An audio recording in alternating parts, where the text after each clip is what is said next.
നമസ്കാരം. മോർണിംഗ് വൈബ്സിലേക്ക് എല്ലാ പ്രേക്ഷകർക്കും സ്വാഗതം. നമ്മളെ എല്ലാം വേദനിപ്പിക്കുന്ന ഒരു വാർത്തയിലൂടെയാണ് ഇന്ന് മോർണിംഗ് വൈബ്സ് ആരംഭിക്കേണ്ടി വന്നിരിക്കുന്നത്.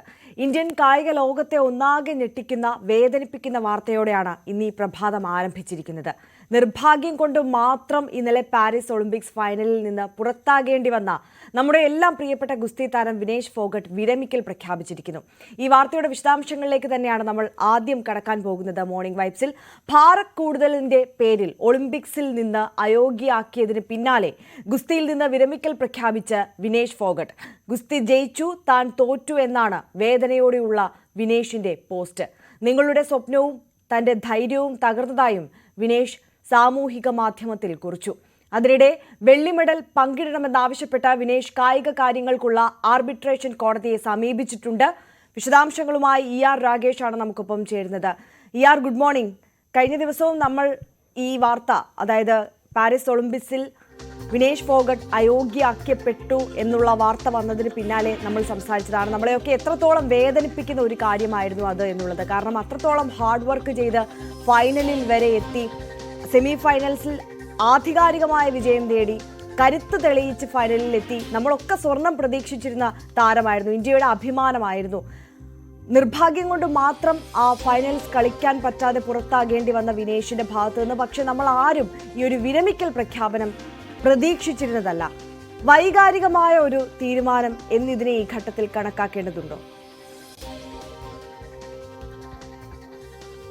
Arya, good morning. 23 വർഷക്കാലം ജീവിതത്തിൻ്റെ ഭാഗമായ ഗുസ്തിയോട് വിട പറഞ്ഞിരിക്കുകയാണ്. അതും അതിവൈകാരികമായ പോസ്റ്റോടുകൂടി, ഹൃദയം തകർന്ന വേദനയോടുകൂടി വിനേഷ് ഫോഗട്ട് ഏതായാലും വിരമിക്കൽ പ്രഖ്യാപിച്ചിരിക്കുകയാണ്. സാമൂഹ്യ മാധ്യമമായ എക്സിലൂടെയാണ് വിനേഷിൻ്റെ വിരമിക്കൽ പ്രഖ്യാപനം. അതായത് തനിക്കെതിരായ മത്സരത്തിൽ ഗുസ്തി വിജയിച്ചിരിക്കുന്നു, താൻ തോറ്റു, തനിക്ക് തൻ്റെ ധൈര്യം ചോർന്നു പോയിരിക്കുന്നു, നിങ്ങളുടെ സ്വപ്നം തകർന്നിരിക്കുന്നു എന്നാണ് വിനേഷ് വേദനയോടെ ഇപ്പോൾ കുറിക്കുകയും ചെയ്തിരിക്കുന്നത്. മാത്രവുമല്ല, വിനേഷ് സൂചിപ്പിക്കുന്ന പ്രധാനപ്പെട്ട കാര്യം കൂടുതൽ കാര്യങ്ങൾക്ക് തനിക്ക് ശക്തിയില്ല എന്നുകൂടി അതിൽ വിശേഷിപ്പിക്കുന്നുണ്ട്. ഗുഡ് ബൈ ഗുസ്തി 2001, 2024. അതായത് വൈകാരികമായൊരു തീരുമാനമാകാനുള്ള സാധ്യത കുറവാണ് ആര്യ. കാരണം ഇത് ആലോചിച്ചെടുത്ത തീരുമാനം തന്നെയായിരിക്കും. കാരണം ഒരുപക്ഷെ വിനേഷിൻ്റെ കരിയറിൽ ഒരുപക്ഷെ അവസാന ഒളിമ്പിക്സ് ആകുമായിരുന്ന ടൂർണമെൻറ്റ് കൂടിയായിരുന്നു ഇത്തവണത്തേത്. കാരണം 30 വയസ്സ് തികയാൻ ഇനി ദിവസങ്ങൾ മാത്രമാണ് വിനേഷ് ഫോഗട്ടിന്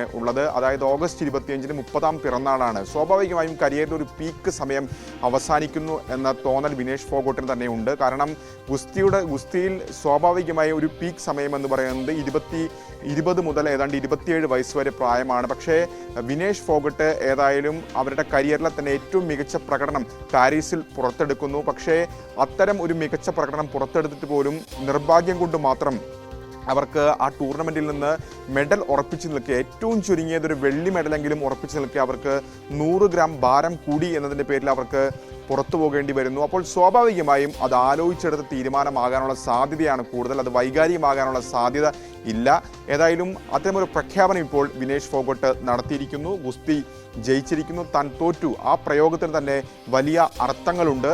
ഏതായാലും അത്തരമൊരു പ്രഖ്യാപനം വിനേഷ് നടത്തുമ്പോൾ വിനേഷിന് വലിയ പിന്തുണ ഇതിനോടകം തന്നെ ലഭിച്ചിട്ടുണ്ട്. ഇപ്പോൾ ഈ പ്രഖ്യാപനത്തിന് ശേഷവും ഗുസ്തി താരങ്ങളുടെ ഒക്കെ തന്നെ പിന്തുണ ഇതിനോടകം തന്നെ ലഭിക്കുകയും ചെയ്തിട്ടുണ്ട്. ബജ്രംഗ് പൂനിയ വിനേഷിൻ്റെ ബന്ധുവാണ്, മുൻ ഒളിമ്പിക് മെഡൽ ജേതാവാണ്. കഴിഞ്ഞ ഒളിമ്പിക്സിൽ, ടോക്കിയോ ഒളിമ്പിക്സിലെ വെങ്കല മെഡൽ ജേതാവാണ്.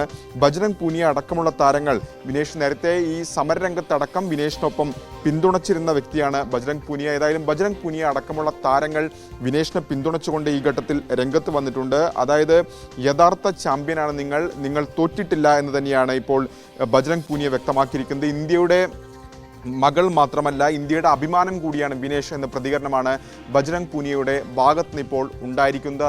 ഏതായാലും ഏറെ സങ്കടകരമാണ് ഇത്തരത്തിൽ ഒരു താരത്തിന് പുറത്തു പോകേണ്ടി വരുന്നത്. ഇപ്പോൾ സാധാരണഗതിയിൽ വിനേഷ് ഫോഗട്ട് ആദ്യ മത്സരത്തിനാണ് ഇത്തരത്തിൽ ഭാരം കൂടുതലിൻ്റെ പേരിൽ പുറത്തു പോകേണ്ടി വന്നാൽ അത് ആളുകൾക്ക്, ജനങ്ങൾക്ക് ഒരുപക്ഷെ വിനേഷ് ഫോഗട്ടിനും ഉൾക്കൊള്ളാൻ കഴിയുമായിരുന്നു. പക്ഷേ അങ്ങനെ ഒന്നുമല്ല സംഭവിച്ചത്. ആദ്യ ദിവസത്തെ പരിശോധനയിൽ 50 കിലോഗ്രാമിന് താഴെയായിരുന്നു വിനേഷ് ഫോഗട്ടിൻ്റെ ഭാരം. ഏതാണ്ട് 49.9 ആയിരുന്നു വിനേഷ് ഫോഗട്ടിൻ്റെ ഭാരം. അതെല്ലാം ക്ലിയർ ചെയ്തുകൊണ്ടാണ് വിനേഷ് ഫോഗട്ട് സെമി ഫൈനലിലും വിജയിച്ച് ഫൈനലിലേക്ക് യോഗ്യത നേടിയത്. ഏതായാലും ഫൈനലിന് തൊട്ട് മുമ്പായി ഉള്ള പരിശോധനയിൽ ഇന്നലെ രാവിലെ നടത്തിയ പരിശോധനയിലാണ് ഇത്തരമൊരു തിരിച്ചടി വിനേഷ് ഫോഗട്ടിന് ഉണ്ടായിട്ടുള്ളത്. അത് ഒരു സ്വാഭാവികമായും വിനേഷിൻ്റെ കരിയറിലെ തന്നെ ഏറ്റവും വലിയ തിരിച്ചടിയായി തന്നെ കണക്കാക്കാം. അതുകൊണ്ട് കൂടി തന്നെയായിരിക്കും വിനേഷ് ഫോഗട്ട് ഏതായാലും ഇത്തരമൊരു തീരുമാനത്തിലേക്ക് ഇപ്പോൾ ഏതായാലും കൈക്കൊണ്ടിരിക്കുന്നത്. 23 വർഷം തൻ്റെ ജീവിതത്തിൻ്റെ ഭാഗമായ ഗുസ്തിയോട് വിട പറഞ്ഞിരിക്കുന്നു എന്ന പ്രഖ്യാപനം ഏതായാലും ഈ ഘട്ടത്തിൽ വിനേഷ് ഫോഗട്ട് നടത്തിയിരിക്കുകയാണ്. ഏതായാലും ഇനി വിനേഷ് ഫോഗട്ടിന് മുന്നിൽ അവശേഷിക്കുന്ന ഒരു പ്രധാനപ്പെട്ട വഴി CASനെ, അതായത് കായിക കാര്യങ്ങൾക്കുള്ള ആർബിട്രേഷൻ കോടതിയെ വിനേഷ് ഫോഗട്ട് ഇതിനോടൊപ്പം തന്നെ സമീപിച്ചിട്ടുണ്ട്. അതിൽ ചൂണ്ടിക്കാണിക്കുന്ന കാര്യം, ആദ്യം ഈ ഹർജി നൽകിയിരുന്നത്, ഈ അപേക്ഷ നൽകിയിരുന്നത് സ്വർണ്ണ മെഡലിനായുള്ള മത്സരം വീണ്ടും നടത്തണമെന്നൊരു ആവശ്യം വിനേഷ് ഫോഗട്ട് മുന്നോട്ട് വെച്ചിരുന്നു. ഏതായാലും അത് ഇപ്പോൾ അവശേഷിക്കുന്നില്ല. ആ മത്സരം പൂർത്തിയായിരിക്കുന്നു. വിനേഷ് ഇന്നലെ എതിരിടേണ്ടിയിരുന്ന US-ന്റെ സാറായൻ ആ മത്സരത്തിൽ വിജയിക്കുകയും ചെയ്തു. വിനേഷിന് പകരം വിനേഷ് സെമി ഫൈനലിൽ തോൽപ്പിച്ച ക്യൂബൻ താരം ഗുസ്മൻ ആണ് വിനേഷിനെ അയോഗ്യയാക്കിയെ തുടർന്ന് ഫൈനലിലേക്ക് യോഗ്യത നേടിയിരുന്നത്. അവർ ഏതാണ്ട് 3 പോയിന്റിന് അവരെ പരാജയപ്പെടുത്തിയിരിക്കുന്നു US താരം. അപ്പോൾ സ്വാഭാവികമായും ഫൈനൽ നടക്കുകയും ആ മത്സരത്തിൽ വിജയം പ്രഖ്യാപിക്കുകയും ചെയ്തു. അതുകൊണ്ട് തന്നെ ഒരു പുതുക്കിയ അപേക്ഷ വിനേഷ് നൽകുകയും ചെയ്തിരുന്നു. ആ അപേക്ഷയിൽ ചൂണ്ടിക്കാണിച്ചിരിക്കുന്ന പ്രധാനപ്പെട്ട കാര്യം വെള്ളി മെഡൽ പങ്കിടണമെന്നൊരു ആവശ്യമാണ് വിനേഷ് ഫോഗട്ട് മുന്നോട്ട് വെച്ചിരിക്കുന്നത്. അതായത് സ്വാഭാവികമായും ഗുസ്മൻ ഇപ്പോൾ വെള്ളി മെഡൽ ജേതാവാണ്. ഗുസ്മൻ്റെ വെള്ളി മെഡൽ നൽകുമ്പോൾ തന്നെ തനിക്ക് കൂടി ആ വെള്ളി മെഡലിന് അവകാശമുണ്ട്. അങ്ങനെ വെള്ളി മെഡൽ പങ്കിടണമെന്നൊരു ആവശ്യം ഈ അപേക്ഷയിൽ വിനേഷ് ഫോഗട്ട് ചൂണ്ടിക്കാണിച്ചിട്ടുണ്ട്. CAS ഏതായാലും അക്കാര്യത്തിൽ ഒരു തീരുമാനം ഇന്ന് പ്രഖ്യാപിക്കും എന്നാണ് അറിയിച്ചിട്ടുള്ളത്. ഏതായാലും അതാണ് അപ്പോൾ ഈ കായിക തർക്ക പരിഹാര കോടതിയുടെ തീരുമാനം അത് എപ്പോഴത്തേക്ക് ഉണ്ടാകും എന്നുള്ളതാണ് നമ്മൾ മനസ്സിലാക്കേണ്ടത്. ഇന്നുണ്ടാകുമെന്ന അറിയിപ്പാണ് ഇതിനോടകം തന്നെ വന്നിട്ടുള്ളത് ആര്യ. കാരണം ഇന്നലെയാണ് ഈ അപേക്ഷ നൽകുന്നത്. ഈ അപേക്ഷ നേരത്തെ സൂചിപ്പിച്ച പോലെ ആദ്യം മത്സരം നടത്തണമെന്നൊരു ആവശ്യം മുന്നോട്ട് വയ്ക്കുന്നത്. രണ്ടാമതായി ആ മത്സരം പൂർത്തിയാകുന്ന ഒരു ഘട്ടം, അതായത് വിനേഷിനെ അയോഗ്യയായി പ്രഖ്യാപിച്ചു, മറ്റൊരു താരത്തെ പകരം ആ ഫൈനലിലേക്ക് റീപ്ലേസ് ചെയ്യുന്നു. അപ്പോൾ പുതുക്കിയ അപേക്ഷ വിനേഷ് ഫോഗട്ട് നൽകുകയാണ്. ആ അപേക്ഷയിലാണ് ഇക്കാര്യം ചൂണ്ടിക്കാണിക്കുന്നത്. അതായത് വെള്ളി മെഡൽ പങ്കിടണം എന്നൊരു ആവശ്യം മുന്നോട്ട് വയ്ക്കുന്നത്. ഏതായാലും അപ്പോൾ ആർബിട്രേഷൻ കോടതിയുടെ തീരുമാനം എന്താകും എന്നുള്ളത് നിർണായകമാണ്. അതാണ് ഈ അവശേഷിക്കുന്ന ഏക വഴി. കാരണം ഇന്നലെ തന്നെ ഇന്ത്യ അപ്പീൽ നൽകിയിരുന്നു. യുണൈറ്റഡ് വേൾഡ് ഫെഡറേഷൻ, അതായത് അന്താരാഷ്ട്ര ഗുസ്തി സംഘടനയൊക്കെ സമീപിച്ചിരുന്നെങ്കിൽ പോലും അവരെല്ലാം തന്നെ അനുകൂലമായ നിലപാടല്ല സ്വീകരിച്ചത്. അതിൻ്റെ പ്രസിഡന്റ് തന്നെ ഇന്നലെ വ്യക്തമാക്കിയ കാര്യം, വിനേഷ് ഫോഗട്ടിന് ഉണ്ടായിരിക്കുന്ന അവസ്ഥയിൽ തനിക്ക് അതിയായ ദുഃഖമുണ്ട്, പക്ഷേ നിയമമാണെന്ന പ്രതികരണമാണ് അദ്ദേഹത്തിൻ്റെ ഭാഗത്തുനിന്ന് പോലും ഉണ്ടായിട്ടുള്ളത്. അപ്പോൾ ഈ അപ്പീൽ ഒളിമ്പിക് കമ്മിറ്റിയോ അല്ലെങ്കിൽ ഒളിമ്പിക് IOC ഒന്നും തന്നെ അപ്പീലുകൾ നിലനിൽക്കില്ല എന്ന കാര്യം വ്യക്തമാണ്. ആ അപ്പീൽ നിലനിൽക്കാത്തതുകൊണ്ട് തന്നെയാണ് ഇന്നലെ ഫൈനൽ മത്സരം രാത്രി നടത്തിയത് പോലും. അപ്പോൾ ഇനി അവശേഷിക്കുന്ന ഏക പോംവഴി എന്ന് പറയുന്നത് കായിക കാര്യങ്ങൾക്കുള്ള ആർബിട്രേഷൻ കോടതിയുടെ വിധിക്കായി കാത്തിരിക്കുക എന്നാണ്. ഒരുപക്ഷെ അവിടുന്ന് അനുകൂല തീരുമാനം ഉണ്ടാക്കാം. പക്ഷേ അനുകൂല തീരുമാനം ഉണ്ടാകുമെന്ന് നമുക്ക് ഉറപ്പിച്ച് പറയുക വയ്യ. തിരിച്ചും, അതായത് ഇപ്പോൾ കൈക്കൊണ്ടിരിക്കുന്ന ഒളിമ്പിക് കമ്മിറ്റി, അന്താരാഷ്ട്ര ഒളിമ്പിക് കമ്മിറ്റി കൈക്കൊണ്ടിരിക്കുന്ന തീരുമാനം അംഗീകരിക്കാം. ഏതായാലും അവശേഷിക്കുന്ന ഒരു വഴി ഇപ്പോൾ വിനേഷ് ഫോഗട്ട് സ്വീകരിച്ചിരിക്കുന്നു. അതിലെന്താണ് തീരുമാനം എന്ന് അറിയാൻ കാത്തിരിക്കാം. ഏതായാലും അതിനിടയിൽ തന്നെയാണ് വിനേഷ് ഇത്തരം ഒരു പ്രഖ്യാപനം നടത്തിയിരിക്കുന്നത്. താൻ വിരമിക്കുന്നു, ഗുസ്തിയോട് വിട പറയുന്നു എന്ന് അറിയിക്കുകയും ചെയ്തിട്ടുള്ളത്. ആര്യ, തീർച്ചയായും ഇയാൾ സൂചിപ്പിച്ചതുപോലെ തന്നെ എന്തായാലും നമ്മളെയൊക്കെ നിരാശപ്പെടുത്തിക്കൊണ്ട് വിരമിക്കൽ പ്രഖ്യാപനം വിനേഷ് ഫോഗട്ട് നടത്തിയിരിക്കുകയാണ്. ഫോഗട്ടിന് വെള്ളിയെങ്കിലും കിട്ടുമോ എന്നുള്ളതാണ് ഇനി നമ്മൾ നോക്കിക്കാണുന്ന കാര്യം. കായിക തർക്ക പരിഹാര കോടതിയുടെ തീരുമാനം ഇന്നുണ്ടാകും എന്നുള്ളതാണ്. എന്തായാലും ആ വാർത്ത, ആ കോടതിയുടെ തീരുമാനം അതെങ്ങനെ വരും എന്നുള്ളത് നമ്മൾ ആകാംക്ഷയോടെ ഉറ്റുനോക്കുകയാണ്.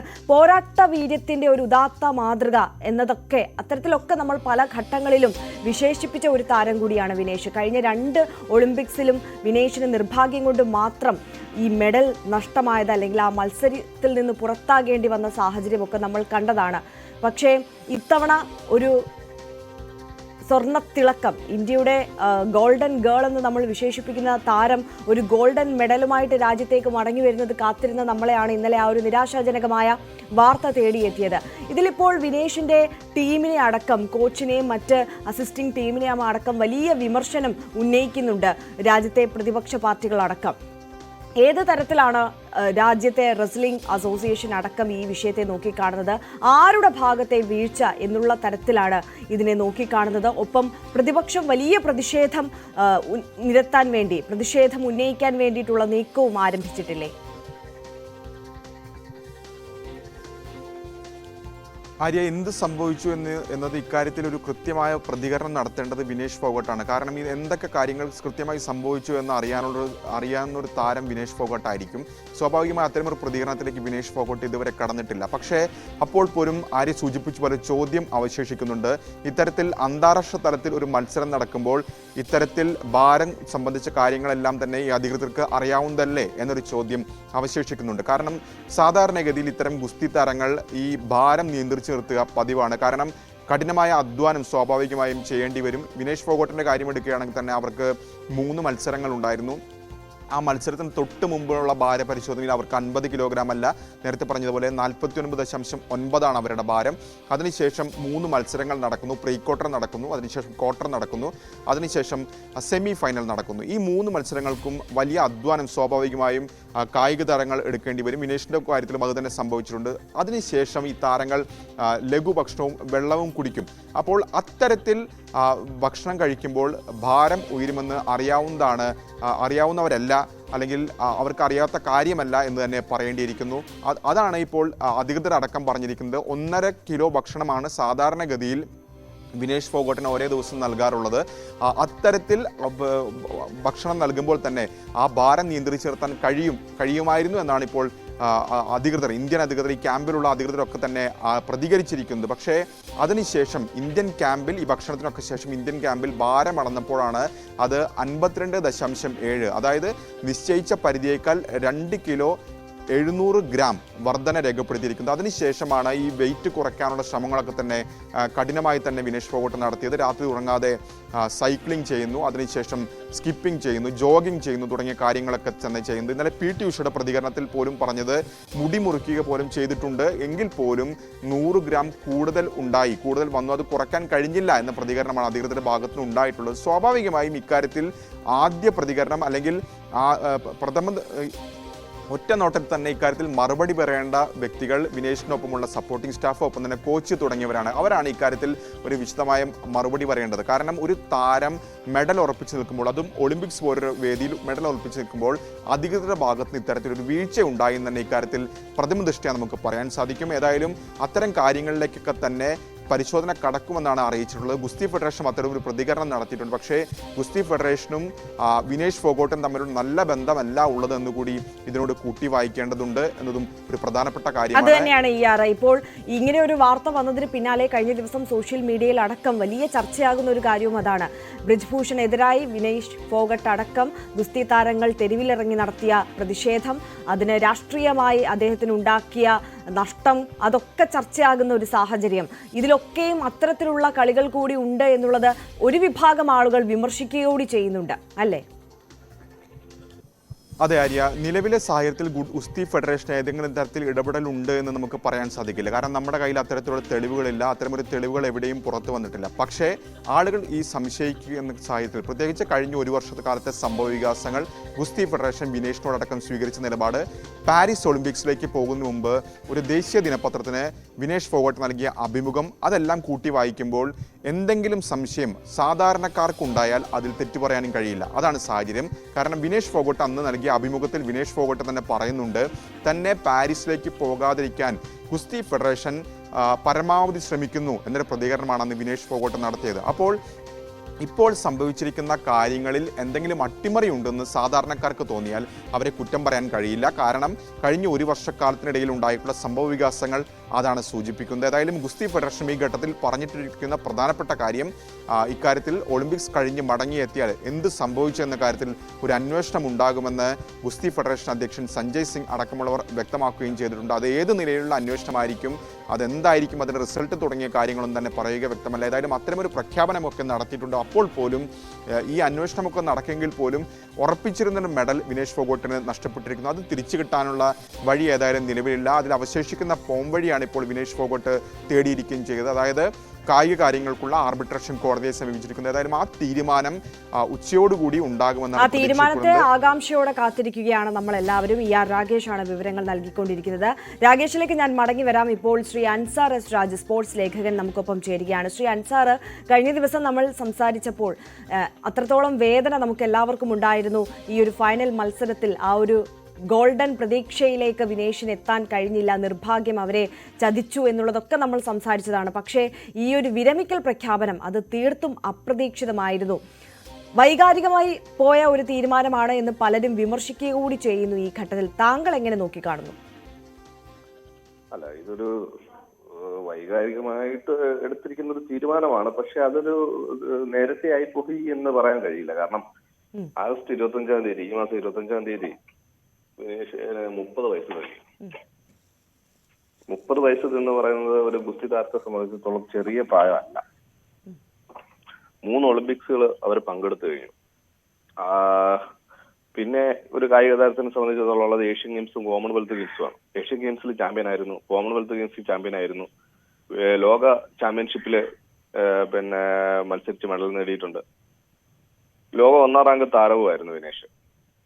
അപ്പോ കരിയറിൽ നേടേണ്ട എല്ലാവിധത്തിലുള്ള എല്ലാ ചാമ്പ്യൻഷിപ്പുകളിലും എല്ലാ മത്സരവേദികളിലും ഒളിമ്പിക്സ് ഒഴികെ വിജയിക്കാൻ കഴിഞ്ഞ ഒരു കായിക താരമാണ്. 3 ഒളിമ്പിക്സുകളിൽ അവർ പങ്കെടുത്തു. 30-ാമത്തെ വയസ്സാകുന്നു. 34-ാമത്തെ വയസ്സിൽ പോയി മെഡൽ മേടിക്കാൻ കഴിയുമെന്ന് വിനേഷിന് ഒരിക്കലും തോന്നുന്നില്ല. നമുക്ക് വൈകാരികമായി തോന്നും 4 വർഷം കഴിഞ്ഞാൽ അടുത്ത ഒളിമ്പിക്സ് ഉണ്ടാവുമല്ലോ. പക്ഷെ ഈ 4 വർഷം കായികക്ഷമത നിലനിർത്തുക എന്ന് പറയുന്നത് വളരെ പ്രധാനപ്പെട്ട ഒരു കാര്യമാണ്. വിനേഷിനെ സംബന്ധിച്ചിടത്തോളം ഒരു വർഷം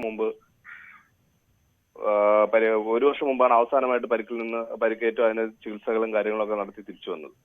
2016 റിയോ ഒളിമ്പിക്സില് ക്വാർട്ടർ ഫൈനലില് അവരുടെ കാല് പോയതിനു ശേഷം പിന്നെ അവർക്ക് കളിക്കാൻ കഴിയില്ല എന്നുള്ള ഒരു ഘട്ടം വന്നതാണ്. പിന്നീട് ചികിത്സ നടത്തി തിരിച്ചു വന്നതാണ്.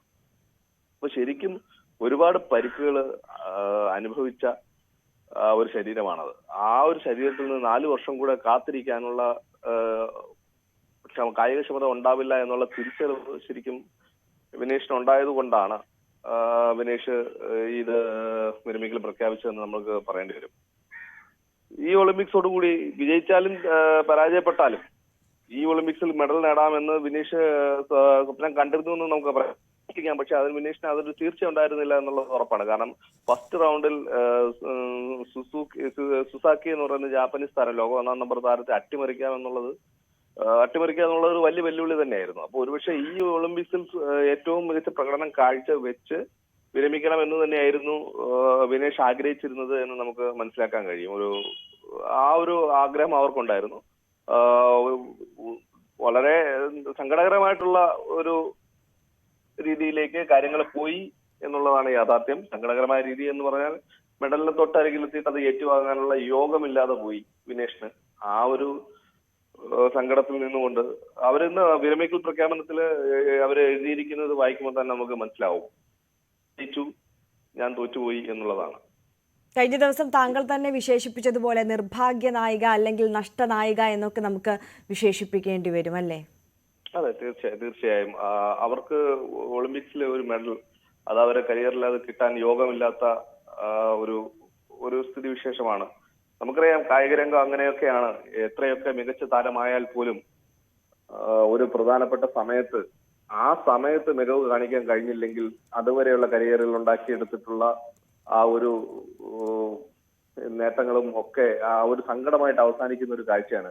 പ്രത്യേകിച്ച് ഗുസ്തി പോലെയുള്ള കായിക ഇനങ്ങൾ ഒരുപാട് കായികക്ഷമത വേണ്ടതാണ്. ആ കായികക്ഷമത നിലനിർത്താൻ 30 വയസ്സ് കഴിയുമ്പോഴേക്ക് അവർക്കൊരു പക്ഷേ 30 വയസ്സ് കഴിഞ്ഞാലും ഗുസ്തി പിടിക്കാൻ കഴിയുമായിരിക്കും.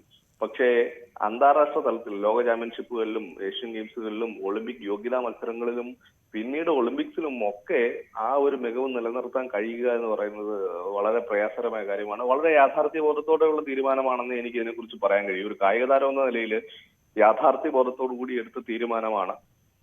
വിനേഷ് ഫോഗാട്ട് അവരുടെ 140 കോടി ഇന്ത്യൻ ജനതയുടെ പിന്തുണയോടുകൂടി അവരുടെ ആ ഒരു പ്രാർത്ഥനകളിൽ അല്ലെങ്കിൽ അവരുടെ ഒരു സന്തോഷത്തിലും അവരുടെ ആ ഒരു സങ്കടത്തിലും ഈ ഇത്രയും വലിയൊരു ജനത അതിനെ ഒരു ചർച്ച ചെയ്ത ഒരു സാഹചര്യത്തിലാണ് വിരമിക്കൽ തീരുമാനം കൂടി പ്രഖ്യാപിക്കുന്നത്. അവരുടെ കഴിവ് അല്ലെങ്കിൽ അവരുടെ കായിക രംഗത്തുള്ള അവരുടെ സമയം എന്തായി എന്നുള്ളത് കൃത്യമായ ഉള്ള തിരിച്ചറിവോടുകൂടി അവർ ആ ഒരു തീരുമാനം എടുത്തിരിക്കുന്നത്. യാഥാർത്ഥ്യബോധത്തോടുള്ള തീരുമാനം, വൈകാരികമായ തീരുമാനം എന്ന് പറഞ്ഞിട്ട് പറയാൻ പറ്റില്ല. കാരണം 26-ാമത്തെ വയസ്സിൽ 2014 24-ാമത്തെ വയസ്സിൽ മെസ്സി ലോകകപ്പ് കിട്ടാതെ വന്നപ്പോൾ സങ്കടം കൊണ്ട് വിരമിച്ചു എന്ന് പറയുന്നത് പോലെ അല്ല വിനേഷ് ഫോഗാട്ട് 30ാമത്തെ വയസ്സിൽ 3ാമത്തെ ഒളിമ്പിക്സിൽ പങ്കെടുത്തതിന് ശേഷം ഇനി ഞാനില്ല എന്ന് പറയുന്നത്. ഒരു പ്രായോഗിക തീരുമാനം എന്നുള്ള നിലയിൽ തന്നെ നമ്മൾ അതിനെ കാണേണ്ടിയിരിക്കുന്നു. കഴിഞ്ഞ ദിവസം ശ്രീ അൻസാർ താങ്കൾ തന്നെ സൂചിപ്പിച്ച കാര്യമുണ്ട്. അതായത് നമുക്ക് എല്ലാവർക്കും അറിയാവുന്ന കാര്യമാണ് എത്രത്തോളം കഠിനാധ്വാനവും പോരാട്ട വീര്യവും കൊണ്ടാണ് ഇവിടം വരെ വിനേഷ് ഫോഗട്ട് എത്തി നിൽക്കുന്നത് എന്നുള്ളത്. തൻ്റെ കാറ്റഗറിക്ക് അപ്പുറം ഒരു 50 കിലോഗ്രാം എന്നുള്ള വിഭാഗത്തിൽ മത്സരിക്കേണ്ടി വന്ന ആ കായിക താരത്തിൻ്റെ മനക്കരുത്തിനെക്കുറിച്ചും കഠിനാധ്വാനത്തെക്കുറിച്ചും നമ്മൾക്ക് ഈ ഘട്ടത്തിൽ പറഞ്ഞു പോകേണ്ടതുണ്ട്. അതോടൊപ്പം തന്നെ ഈ ഗോൾഡൻ മെഡൽ ലഭിച്ചില്ല, അല്ലെങ്കിൽ ആ ഒരു ഫൈനൽ മത്സരിക്കാൻ പോലും കഴിയാതെ പുറത്താകേണ്ടി വന്നെങ്കിൽ പോലും സെമി ഫൈനലിലടക്കം വിനേഷ് കാഴ്ചവെച്ച ആധികാരികമായ വിജയം, പെർഫോമൻസ്, അതിനെ കൂടി നമ്മൾ ഓർത്തെടുക്കണം. അത്തരത്തിൽ നോക്കുമ്പോൾ നമുക്ക് എല്ലാവർക്കും വിനേഷ് വിജയി തന്നെയാണ്. ഗോൾഡൻ മെഡൽ നേടിത്തന്നെയാണ് വിനേഷ് രാജ്യത്തേക്ക് മടങ്ങിയെത്തുന്നത്. തീർച്ചയായും വിനേഷ് എന്ന് പറയുന്ന ഗുസ്തി താരത്തെ സംബന്ധിച്ചിടത്തോളം ഒളിമ്പിക്സ് മെഡല് കിട്ടിയതെന്നേ ഉള്ളൂ. പക്ഷേ വിനേഷിനെ സംബന്ധിച്ചിടത്തോളം അവരുടെ കരിയറിൽ ഞാൻ നേരത്തെ പറഞ്ഞില്ല, ഞാൻ പറഞ്ഞു തുടങ്ങിയത് തന്നെ അതാണ്. അവരുടെ കരിയറിൽ അവർക്ക് നേടാനുള്ള എല്ലാ മെഡലുകളും ഒളിമ്പിക്സിലേക്ക് ഒഴിച്ച് എല്ലാ തലത്തിലും ഏഷ്യൻ ഗെയിംസ്, കോമൺവെൽത്ത് ഗെയിംസ്, മറ്റ് ടൂർണമെന്റുകൾ, അതുപോലെ തന്നെ വേൾഡ് ചാമ്പ്യൻഷിപ്പ്, ഇതിലെല്ലാം 1ാം റാങ്ക് ഇതെല്ലാം നേടിക്കഴിഞ്ഞു. അവര് ഈ രംഗത്ത് ഏറ്റവും മികച്ച ഒരു പോരാളിയാണെന്ന് അവർ തെളിയിച്ചു. അവര് കരിയറിൽ പലതവണ ഒരു കായിക താരത്തെ സംബന്ധിച്ച് ഏറ്റവും വലിയ വെല്ലുവിളി അവരുടെ ഫിസിക്കൽ ഫിറ്റ്നസ് ആണ്. ആ ഫിസിക്കൽ ഫിറ്റ്നസ് വളരെ കരിയറിന്റെ പല ഘട്ടത്തിൽ പോലും വിനേഷിനെ അലട്ടിയിരുന്നു. കാരണം പരിക്കുകൾ ഉണ്ടാകുന്നു. ആ പരിക്കുകളിൽ നിന്നും ഓപ്പറേഷനുകൾ, ഇപ്പോ 1 വർഷം മുമ്പാണ് ഒരു ഓപ്പറേഷൻ കഴിഞ്ഞത്. അപ്പോൾ ഓരോ തവണയും ശസ്ത്രക്രിയകൾ നടത്തി അതിൽ നിന്നുള്ള റിക്കവറി, ആ ശസ്ത്രക്രിയ കഴിഞ്ഞിട്ട് നമുക്ക് തന്നെ അറിയാം, ഒരു സാധാരണ ഒരാളെ സംബന്ധിച്ച് ഒരു ഓപ്പറേഷൻ കഴിഞ്ഞ് കഴിഞ്ഞാൽ പിന്നീട് പഴയതുപോലെ ആയി ഉണ്ടാവുന്ന ഒരു പാട്. അപ്പോൾ പഴയതിനേക്കാളും മികച്ച രീതിയിലേക്ക് ആവുകയാണ് വിനേഷ് ചെയ്യുന്നത്. അതും ശരീരഭാരത്തെ കുറച്ച് വെയിറ്റ് കുറച്ചും ഒക്കെ ഒരു വേറൊരു വെയിറ്റ് കാറ്റഗറിയിലേക്ക് മാറിക്കൊണ്ട് ഒളിമ്പിക്സിന് പങ്കെടുക്കാൻ പോകാൻ കാണിച്ച ഒരു മനക്കരുത്ത്, അതൊക്കെ ഒരു വലിയൊരു പോരാളിയാണ്. ഇന്ത്യൻ കായിക ചരിത്രത്തിൽ ഏറ്റവും മികച്ച കായിക പ്രതിഭകളുടെ കൂട്ടത്തിൽ എഴുതി ചേർത്ത് വെച്ച് കഴിഞ്ഞു അവരുടെ പേര്. അവരുടെ പേരിൽ നിങ്ങൾക്ക് ഒളിമ്പിക് മെഡൽ ഇല്ല എന്ന് മാത്രമേ ഉള്ളൂ. പക്ഷെ ആ ഒളിമ്പിക് മെഡൽ ഇല്ല എന്നുള്ളതിനേക്കാൾ എനിക്ക് പറയാൻ ഇഷ്ടം ഒളിമ്പിക് മെഡൽ അർഹയായിരുന്നു, കിട്ടിയില്ല എന്ന് മാത്രം വിശേഷിപ്പിക്കാനാണ് എനിക്ക് ആഗ്രഹം. അവർ ഒളിമ്പിക് മെഡൽ ഏറെക്കുറെ നേടിയതാണ്, പക്ഷെ കിട്ടിയില്ല എന്ന് വേണമെങ്കിൽ പറയാം. ആ ഒരു രീതിയിലേക്ക് വരെ കാര്യങ്ങൾ എത്തിച്ചുകൊണ്ട് വിരമിക്കാൻ കഴിഞ്ഞത് അവരുടെ കരിയറിനെ സംബന്ധിച്ചിടത്തോളം വൈകാരികമായി ചിന്തിക്കുക കൂടി ചെയ്യുമ്പോഴാണെങ്കിലും കരിയർ അവസാനിപ്പിക്കാൻ ഇത് ഏറ്റവും നല്ല സമയം തന്നെയാണ്. പ്രായോഗികമായി വൈകാരികമായി നല്ല സമയത്ത് തന്നെയാണ് അവരവരുടെ കരിയർ അവസാനിപ്പിച്ചതെന്ന് പറയേണ്ടിയിരിക്കും. അതോടൊപ്പം തന്നെ ശ്രീ അൻസാർ, ഏത് ഘട്ടത്തിൽ എവിടെയാണ് ഈ വീഴ്ച സംഭവിച്ചത് എന്നതുകൂടി നമ്മൾ ആലോചിക്കേണ്ട സമയം കൂടിയാണ്. കഴിഞ്ഞ ദിവസം മുതൽ പ്രതിപക്ഷ പാർട്ടികളടക്കം വിമർശനം ഉന്നയിക്കുന്നുണ്ട്. കോച്ചിനെയും സപ്പോർട്ടിംഗ് സ്റ്റാഫിനെതിരെയും ഒക്കെയാണ് ഇത്തരത്തിൽ വലിയ വിമർശനങ്ങൾ ഉന്നയിക്കുന്നത്. അന്വേഷണവും പ്രഖ്യാപിച്ചു കഴിഞ്ഞിട്ടുണ്ട് ഇന്ത്യൻ ഫെഡറേഷൻ, ഗുസ്തി ഫെഡറേഷൻ എന്നുള്ളതാണ് ഞാൻ മനസ്സിലാക്കുന്നത്. താങ്കൾക്ക് എന്താണ് ഈ വിഷയത്തിൽ തോന്നുന്നത്? എവിടെയായിരിക്കാം ഈ പിഴവ് സംഭവിച്ചത്? വലിയ അഭ്യൂഹങ്ങളൊക്കെ ഉണ്ടായിരുന്നു ഇന്നലെ വരെയും. ഇവരുടെ വിരമിക്കൽ പ്രഖ്യാപനം വരുന്നത് വരെയും അഭ്യൂഹങ്ങളൊക്കെ ഉണ്ടായിരുന്നു. പക്ഷെ ആ വിരമിക്കൽ പ്രഖ്യാപനം, ആ ട്വീറ്റ് നമ്മൾ വായിക്കുമ്പോൾ കൃത്യമായിട്ട് നമുക്ക് മനസ്സിലാവും. അവർ പറഞ്ഞിരിക്കുന്നത് റെസ്ലിംഗ് ജയിച്ചു, ഞാൻ തോറ്റുപോയി എന്നാണ്. അപ്പോ ആർക്കാണ് പിഴവ് സംഭവിച്ചിരിക്കുന്നത് എന്ന് അതിനകത്ത് വ്യക്തമല്ലേ. തന്റെ ശരീരഭാരം കൃത്യമായിട്ട് 50 കിലോയിൽ ഒതുക്കി വെക്കണം എന്നുള്ളത് റെസ്ലിംഗിന്റെ നിയമമാണ്. ആ നിയമത്തിൽ എത്താൻ അവർക്ക് കഴിഞ്ഞില്ല, ആ നിയമം പാലിക്കാൻ അവർക്ക് കഴിഞ്ഞില്ല. മീൻസ് അത് വിനേഷ് എന്ന് പറയുന്ന കായിക താരത്തിന് മാത്രമല്ല, വിനേഷ് എന്ന് പറയുന്ന കായിക താരത്തെ മത്സരിപ്പിക്കുന്ന വിനേഷിന്റെ കോച്ച്, വിനേഷിന്റെ supporting staff, Indian Olympic Association, ഇവരുടെ എല്ലാം കൃത്യമായിട്ടുള്ള ഒരു പിഴവ് തന്നെയായിട്ട് ഇതിനെ പറയാൻ പറ്റും. അതല്ലാതെ ഇതിന് സംഘാടകരോ അല്ലെങ്കിൽ മറ്റാരെങ്കിലുമോ പുറമേ നിന്നുള്ള ആരെങ്കിലും ചതിച്ചെന്നോ അങ്ങനെ ഒരു രീതിയിലേക്കൊന്നുമല്ല അവർ പറഞ്ഞത്. ആ നിയമങ്ങൾക്കനുസരിച്ച്, റെസ്ലിംഗിന്റെ നിയമങ്ങൾക്കനുസരിച്ചിട്ട് എനിക്ക് പങ്കെടുക്കാൻ പറ്റിയില്ല, ഞാൻ തോറ്റുപോയി. റെസ്ലിംഗ് വിജയിച്ചു, ഞാൻ തോറ്റു. ശാസ്ത്രം ജയിച്ചു, മനുഷ്യൻ തോറ്റു എന്ന് പറയുന്ന കണക്ക് ആണ് അവർ പറഞ്ഞത്. അതായത് അവരുടെ പിഴവുകൾ സമ്മതിക്കുന്ന രീതിയിലാണ്. ഇത് നമ്മളൊരു കാര്യം മനസ്സിലാക്കണം. 50 കിലോ വിഭാഗത്തിലാണ് മത്സരിക്കുന്നതെങ്കിൽ ഒരു കായിക താരവും 50 കിലോയിലായിരിക്കില്ല. 50 കിലോയിൽ ചിലപ്പോൾ 1-2 കിലോ കൂടുതലായിരിക്കാം. അത് മത്സരത്തിന് തൊട്ടു മുമ്പ് ആ ഭാരം ഷെഡ് ചെയ്ത് കളയാം എന്നുള്ള ആത്മവിശ്വാസമാണ് അവരെ ആ ഒരു രീതിയിലേക്ക് അങ്ങനെ ആ ഒരു ശരീരഭാരം മെയിൻറ്റെയിൻ ചെയ്യുന്നത്. കാരണം ശരീരഭാരം കൊടുത്തു കഴിഞ്ഞു കഴിഞ്ഞാൽ സ്വാഭാവികമായിട്ടും ശരീരഭാരം കൂടിയാലും കുഴപ്പമില്ല. അടുത്ത മത്സരത്തിന് തൊട്ട് മുമ്പ് പിറ്റേ ദിവസം ശരീരഭാരം കൊടുക്കുന്നത്.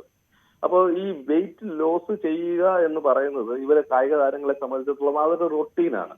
അത് പെട്ടെന്നൊരു ദിവസം വന്നിട്ട് ശരീരഭാരം കുറയ്ക്കുന്നത് കണക്കല്ല. അവർ എല്ലാ മത്സരങ്ങൾക്ക് മുമ്പും കൃത്യമായിട്ട് 2 ദിവസം മുമ്പ് ട്രെയിനിങ് ചെയ്ത് 1 കിലോ അല്ലെങ്കിൽ 1.5 കിലോ 2 കിലോ അനുസരിച്ചുള്ള ട്രെയിനിങ് ചെയ്ത് കുറയ്ക്കും. പക്ഷേ ഒന്നുകിൽ ആ ശരീരഭാരം അത്ര കൂടും എന്നുള്ള ഒരു കണക്കൂട്ടൽ അനുസരിച്ച് അല്ല അവർക്ക് ഭക്ഷണം നൽകിയിരുന്നത്, അല്ലെങ്കിൽ ആ ഭക്ഷണം കഴിച്ചാലും ഇത്ര കുറയ്ക്കാൻ കഴിയും എന്നുള്ള അവരുടെ ഒരു കണക്കൂട്ടലിനനുസരിച്ചുള്ള വർക്കൗട്ടിന്റെ ഫലം കണ്ടില്ല. അതിന് ഒരുപക്ഷെ അവരുടെ മാനസിക നില, ശാരീരിക നില ഇതൊക്കെ വളരെ പ്രാധാന്യം ഉണ്ടായിരുന്നിരിക്കാം. അപ്പൊ എന്താണ് എന്നുള്ളത് അവിടെ സംഭവിച്ചു എന്നുള്ളത് പറയാനുള്ള ആദ്യത്തെ വ്യക്തി വിനേഷ് ഫോഗട്ടിന്റെ കോച്ചുമാണ്. അന്വേഷണങ്ങളൊക്കെ വരുമ്പോൾ ആദ്യം ഇവരെ തന്നെ കേന്ദ്രീകരിച്ചിട്ടായിരിക്കും അന്വേഷണം വരുന്നത്. ഇവരുടെ മൊഴിയാണല്ലോ ആദ്യം എടുക്കേണ്ടത്. എന്ത് സംഭവിച്ചു എന്ന് ഇവര് പറയണം. അതിനുശേഷം നമുക്ക് അതിനെക്കുറിച്ച് വ്യക്തമായ ഒരു ധാരണ കിട്ടും. ശ്രീ അൻസാറെ, വിനേഷിനെ സംബന്ധിച്ച് ഈ 50 കിലോഗ്രാമിൽ ഒതുങ്ങി നിൽക്കുക എന്നുള്ളത് എത്രത്തോളം വെല്ലുവിളി നിറഞ്ഞ ഒരു കാര്യമായിരുന്നു? 50 കിലോയിൽ ഒതുക്കി നിൽക്കുക എന്ന് പറയുന്നതിന്റെ വെല്ലുവിളി, വിനേഷിന്റെ ശരീരത്തിന്റെ ഉയരം 159 സെന്റിമീറ്റർ ആണ്. 59 സെന്റിമീറ്റർ ഉള്ള ഒരാളെ സംബന്ധിച്ചിടത്തോളം 50 കിലോ ബോഡി മാസ് ഇൻഡെക്സ് വെച്ച് നോക്കുമ്പോഴത്തേക്ക് അതൊരു നോർമലിന്റെ ബ്രിമ്മിലാണ്. എന്ന് വെച്ച് കഴിഞ്ഞാൽ ശരീരഭാരം ഒരു ശാരീരികമായിട്ടുള്ള ഉപാപചയ പ്രവർത്തനങ്ങളും ഒക്കെ ഒരു നോർമൽ മനുഷ്യന് നടക്കണമെങ്കിൽ അവർക്കൊരു 50 കിലോയ്ക്ക് മേളിൽ എന്തായാലും ഉണ്ടായിരിക്കണം. അതൊരു കായിക താരത്തെ പോലെ ഇത്രയും വർക്കൗട്ട് ചെയ്യുന്ന, ഇത്രയും ഫിസിക്കൽ ആക്ടിവിറ്റി ചെയ്യുന്ന, ഇത്രയും കായികക്ഷമത, എൻഡുറൻസ് ഒക്കെ വേണ്ട ഒരാൾക്ക് ഈ നല്ല ഭക്ഷണം കഴിക്കേണ്ടി വരും. ഈ നല്ല ഭക്ഷണം കഴിക്കുമ്പോഴത്തേക്ക് ശരീരത്തിൽ ആ ഭക്ഷണം അബ്സോർബ് ചെയ്യുമ്പോൾ അത് വെയിറ്റ് സ്വാഭാവികമായിട്ട് കൂടും. ആ വെയിറ്റ് കുറയ്ക്കാൻ ട്രെയിനിങ് നടത്തും, എക്സർസൈസ് ചെയ്യും. അപ്പം അവരെ സംബന്ധിച്ചിടത്തോളം 53 കിലോ ഐഡിയൽ ആയിരുന്നു. അവരുടെ പൊക്കത്തിനൊക്കെ അനുസരിച്ച് 53 കിലോ ഒരു ഐഡിയൽ വെയിറ്റ് ആയിരുന്നു. കാരണം 55-56 കിലോ വരെ പോയാലും 3 കിലോ 2 കിലോ ഒക്കെ മത്സര സമയത്തേക്ക് വരുമ്പോഴത്തേക്ക് കുറച്ചിട്ട് ആ മത്സരത്തിലേക്ക് ഇറങ്ങാൻ പറ്റുന്ന ഒരു സിറ്റുവേഷൻ അവർക്ക് 53 കിലോ ഐഡിയൽ ആയിരുന്നു. പക്ഷേ ഈ 53 കിലോയില് ഇന്ത്യയിൽ നിന്നും അന്തിം പങ്കൽ എന്ന് പറയുന്ന കുട്ടി ഒളിമ്പിക്സിന് യോഗ്യത നേടി. ഈ അന്തിം പങ്കൽ എന്ന് പറയുന്ന കുട്ടി 53 കിലോയിൽ നിന്ന് മാറ്റാൻ കഴിയില്ലല്ലോ. കാരണം ഒരാൾ ഒരു വെയിറ്റ് കാറ്റഗറിയിൽ ഒളിമ്പിക്സ് യോഗ്യതയൊക്കെ നേടിക്കഴിഞ്ഞാൽ പിന്നെ അയാൾക്ക് അതിന് പോകാനുള്ള അവസരം കൊടുക്കണമല്ലോ. ഒന്നുമല്ല, അന്തിം പങ്കൽ എന്ന് പറയുന്ന കുട്ടിയാണ് ഏഷ്യൻ ഗെയിംസിന് ഇക്കഴിഞ്ഞ ഹാൻജോ ഏഷ്യൻ ഗെയിംസിന് വിനേഷ് ഫോഗട്ടിന് സമയത്ത് അവര് സമരം ഇരുന്നതുകൊണ്ട് അവർക്ക് ഏഷ്യൻ ഗെയിംസിന് സെലക്ഷൻ ട്രയൽസ് കൂടാതെ ഓപ്പൺ ആയിട്ട് നിങ്ങളെ അവസരം കൊടുത്തു. രാഷ്ട്രീയ ശരികൾ ഭയന്നിട്ട് റെസ്ലിംഗ് ഫെഡറേഷൻ അവരുടെ മുഖം രക്ഷിക്കാൻ വേണ്ടിയിട്ട് ഏഷ്യൻ ഗെയിംസിന് പോകാൻ പറഞ്ഞു. അപ്പം ആ ഒരു സമയത്ത് വിനേഷ് ഫോഗട്ടിനെതിരെ കോടതിയിൽ പോയ കുട്ടിയാണ് അന്തിം പങ്കൽ. ഡൽഹി ഹൈക്കോടതി പോയ കുട്ടിയാണ്.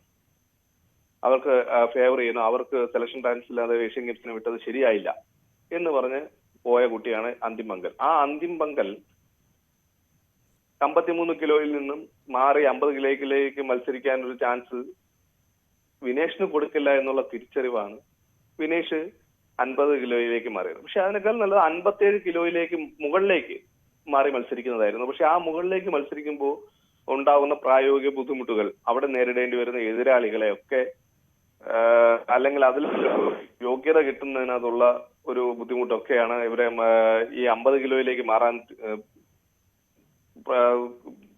ആ ഒരു 50 കിലോയിലേക്ക് മാറാമെന്നുള്ള തീരുമാനം എടുക്കാൻ കാരണമെന്നാണ് ഞാൻ മനസ്സിലാക്കുന്നത്, ഗുസ്തി രംഗത്തുള്ളവർ പറയുന്നതും. കാരണം ഇവർ 57 കിലോയിൽ ഇതുവരെ മത്സരിച്ചിട്ടില്ല. 57 കിലോയിലേക്ക് മത്സരിക്കുമ്പോൾ സ്വാഭാവികമായിട്ടും അത്രയും വെയിറ്റ് കൂടുതലുള്ളവരോട് മത്സരിക്കുമ്പോൾ ചിലപ്പോൾ അതൊരു തിരിച്ചടിയായിട്ട് മാറും. ഇവര് 48 കിലോയിലാണ് കരിയർ തുടങ്ങിയത്. 50 കിലോയിൽ ഒരു ഒളിമ്പിക്സിൽ മത്സരിച്ചിട്ടുണ്ട്, 48 കിലോയിൽ ഒരു ഒളിമ്പിക്സിൽ മത്സരിച്ചിട്ടുണ്ട്. ഇല്ല 48 കിലോയിൽ 50 കിലോയിലാണ് ആദ്യത്തെ ഒളിമ്പിക്സ് മത്സരിക്കുന്നത്, 53 കിലോയിലാണ് രണ്ടാമത്തെ ഒളിമ്പിക്സ് മത്സരിക്കുന്നത്. അപ്പം ഇവർക്ക് പരിചയമുള്ള ഒരു ഒരു വെയിറ്റ് കാറ്റഗറി. കാരണം വെയിറ്റിനനുസരിച്ചിട്ട് കളിക്കാരുടെ കഴിവിലും പിന്നെ അവരുടെ ശക്തിയിലും ഒക്കെ വ്യത്യാസം വരുമല്ലോ. അവർക്ക് കുറച്ചുകൂടെ കംഫർട്ടബിൾ ആയിട്ടുള്ളത് 53 എന്തായാലും കിട്ടില്ല. അപ്പോൾ 50-ൽ മത്സരിക്കാം എന്നുള്ള ആ ഒരു തീരുമാനമെടുത്ത് മത്സരിക്കണം, ഒളിമ്പിക്സിൽ പോകണം എന്നുള്ള ആ ഒരു വളരെ വലിയൊരു ശക്തമായ നിശ്ചയദാർഢ്യത്തിന്റെ അടിസ്ഥാനത്തിലാണ് അവര് 53-ൽ നിന്നും 50-ലേക്ക് വന്നത്. ആ 50 കിലോയിൽ അവര് ഒളിമ്പിക്സിൽ 3 റൗണ്ട് വിജയിക്കുക എന്ന് പറയുന്നതാണ് അവരെ സംബന്ധിച്ചിടത്തോളം മെഡല്. അത് ഏറ്റവും വലിയ വെല്ലുവിളി തന്നെയായിരുന്നു. ആ വെല്ലുവിളിയെ വിജയകരമായി അവർ നേരിട്ടു. ഈ ഒളിമ്പിക്സിൽ പരാജയപ്പെട്ടല്ല.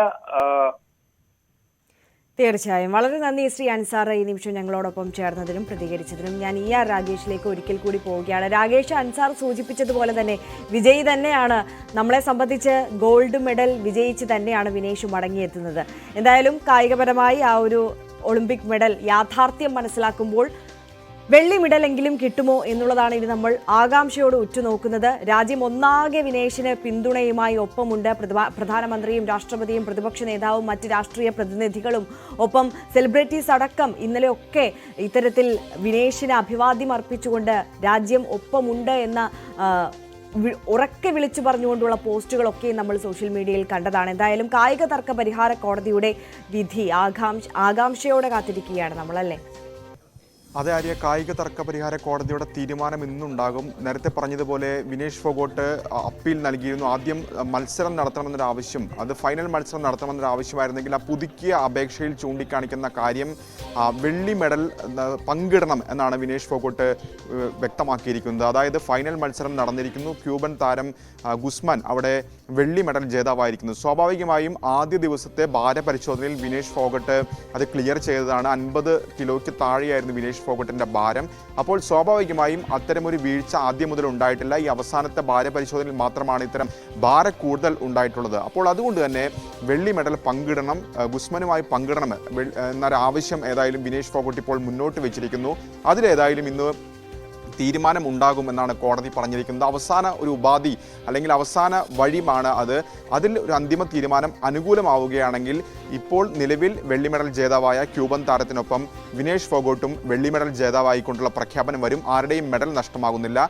അതല്ല, നിലവിൽ ഒളിമ്പിക് കമ്മിറ്റി കൈക്കൊണ്ടിരിക്കുന്ന അയോഗ്യത അത് അപ്പാടെ അംഗീകരിക്കുകയാണ് ആർബിട്രേഷൻ കോടതി സ്വീകരിക്കുന്നതെങ്കിൽ വിനേഷ് ഫോഗട്ടിന് മുമ്പിൽ മറ്റു വഴികളില്ല എന്നതാണ് സാഹചര്യം. ഏതായാലും കോടതി വിധി എന്തായിരിക്കും എന്ന ആകാംക്ഷയുണ്ട്. അതറിയാൻ കാത്തിരിക്കുകയാണ് ഏവരും. ആര്യ, തീർച്ചയായും ER രാഗേഷാണ് വിവരങ്ങൾ നൽകിയത്. എന്തായാലും ഇന്ത്യ കണ്ട ഏറ്റവും മികച്ച ഒരു കായിക താരത്തിൻ്റെ കരിയർ ആണ് ഇവിടെ അവസാനിക്കുന്നത് എന്നുകൂടി നമുക്ക് പറയേണ്ടി വരും. എന്തായാലും നിർഭാഗ്യങ്ങൾ വിടാതെ പിന്തുടർന്നെങ്കിൽ പോലും രാജ്യത്തിൻ്റെ അഭിമാനം വാനോളം ഉയർത്തി തന്നെയാണ് വിനേഷ് ഫോഗട്ടിൻ്റെ മടക്കം എന്നുള്ളത് നമുക്ക് ഉറപ്പിച്ച് പറയാം. ഇടവേള.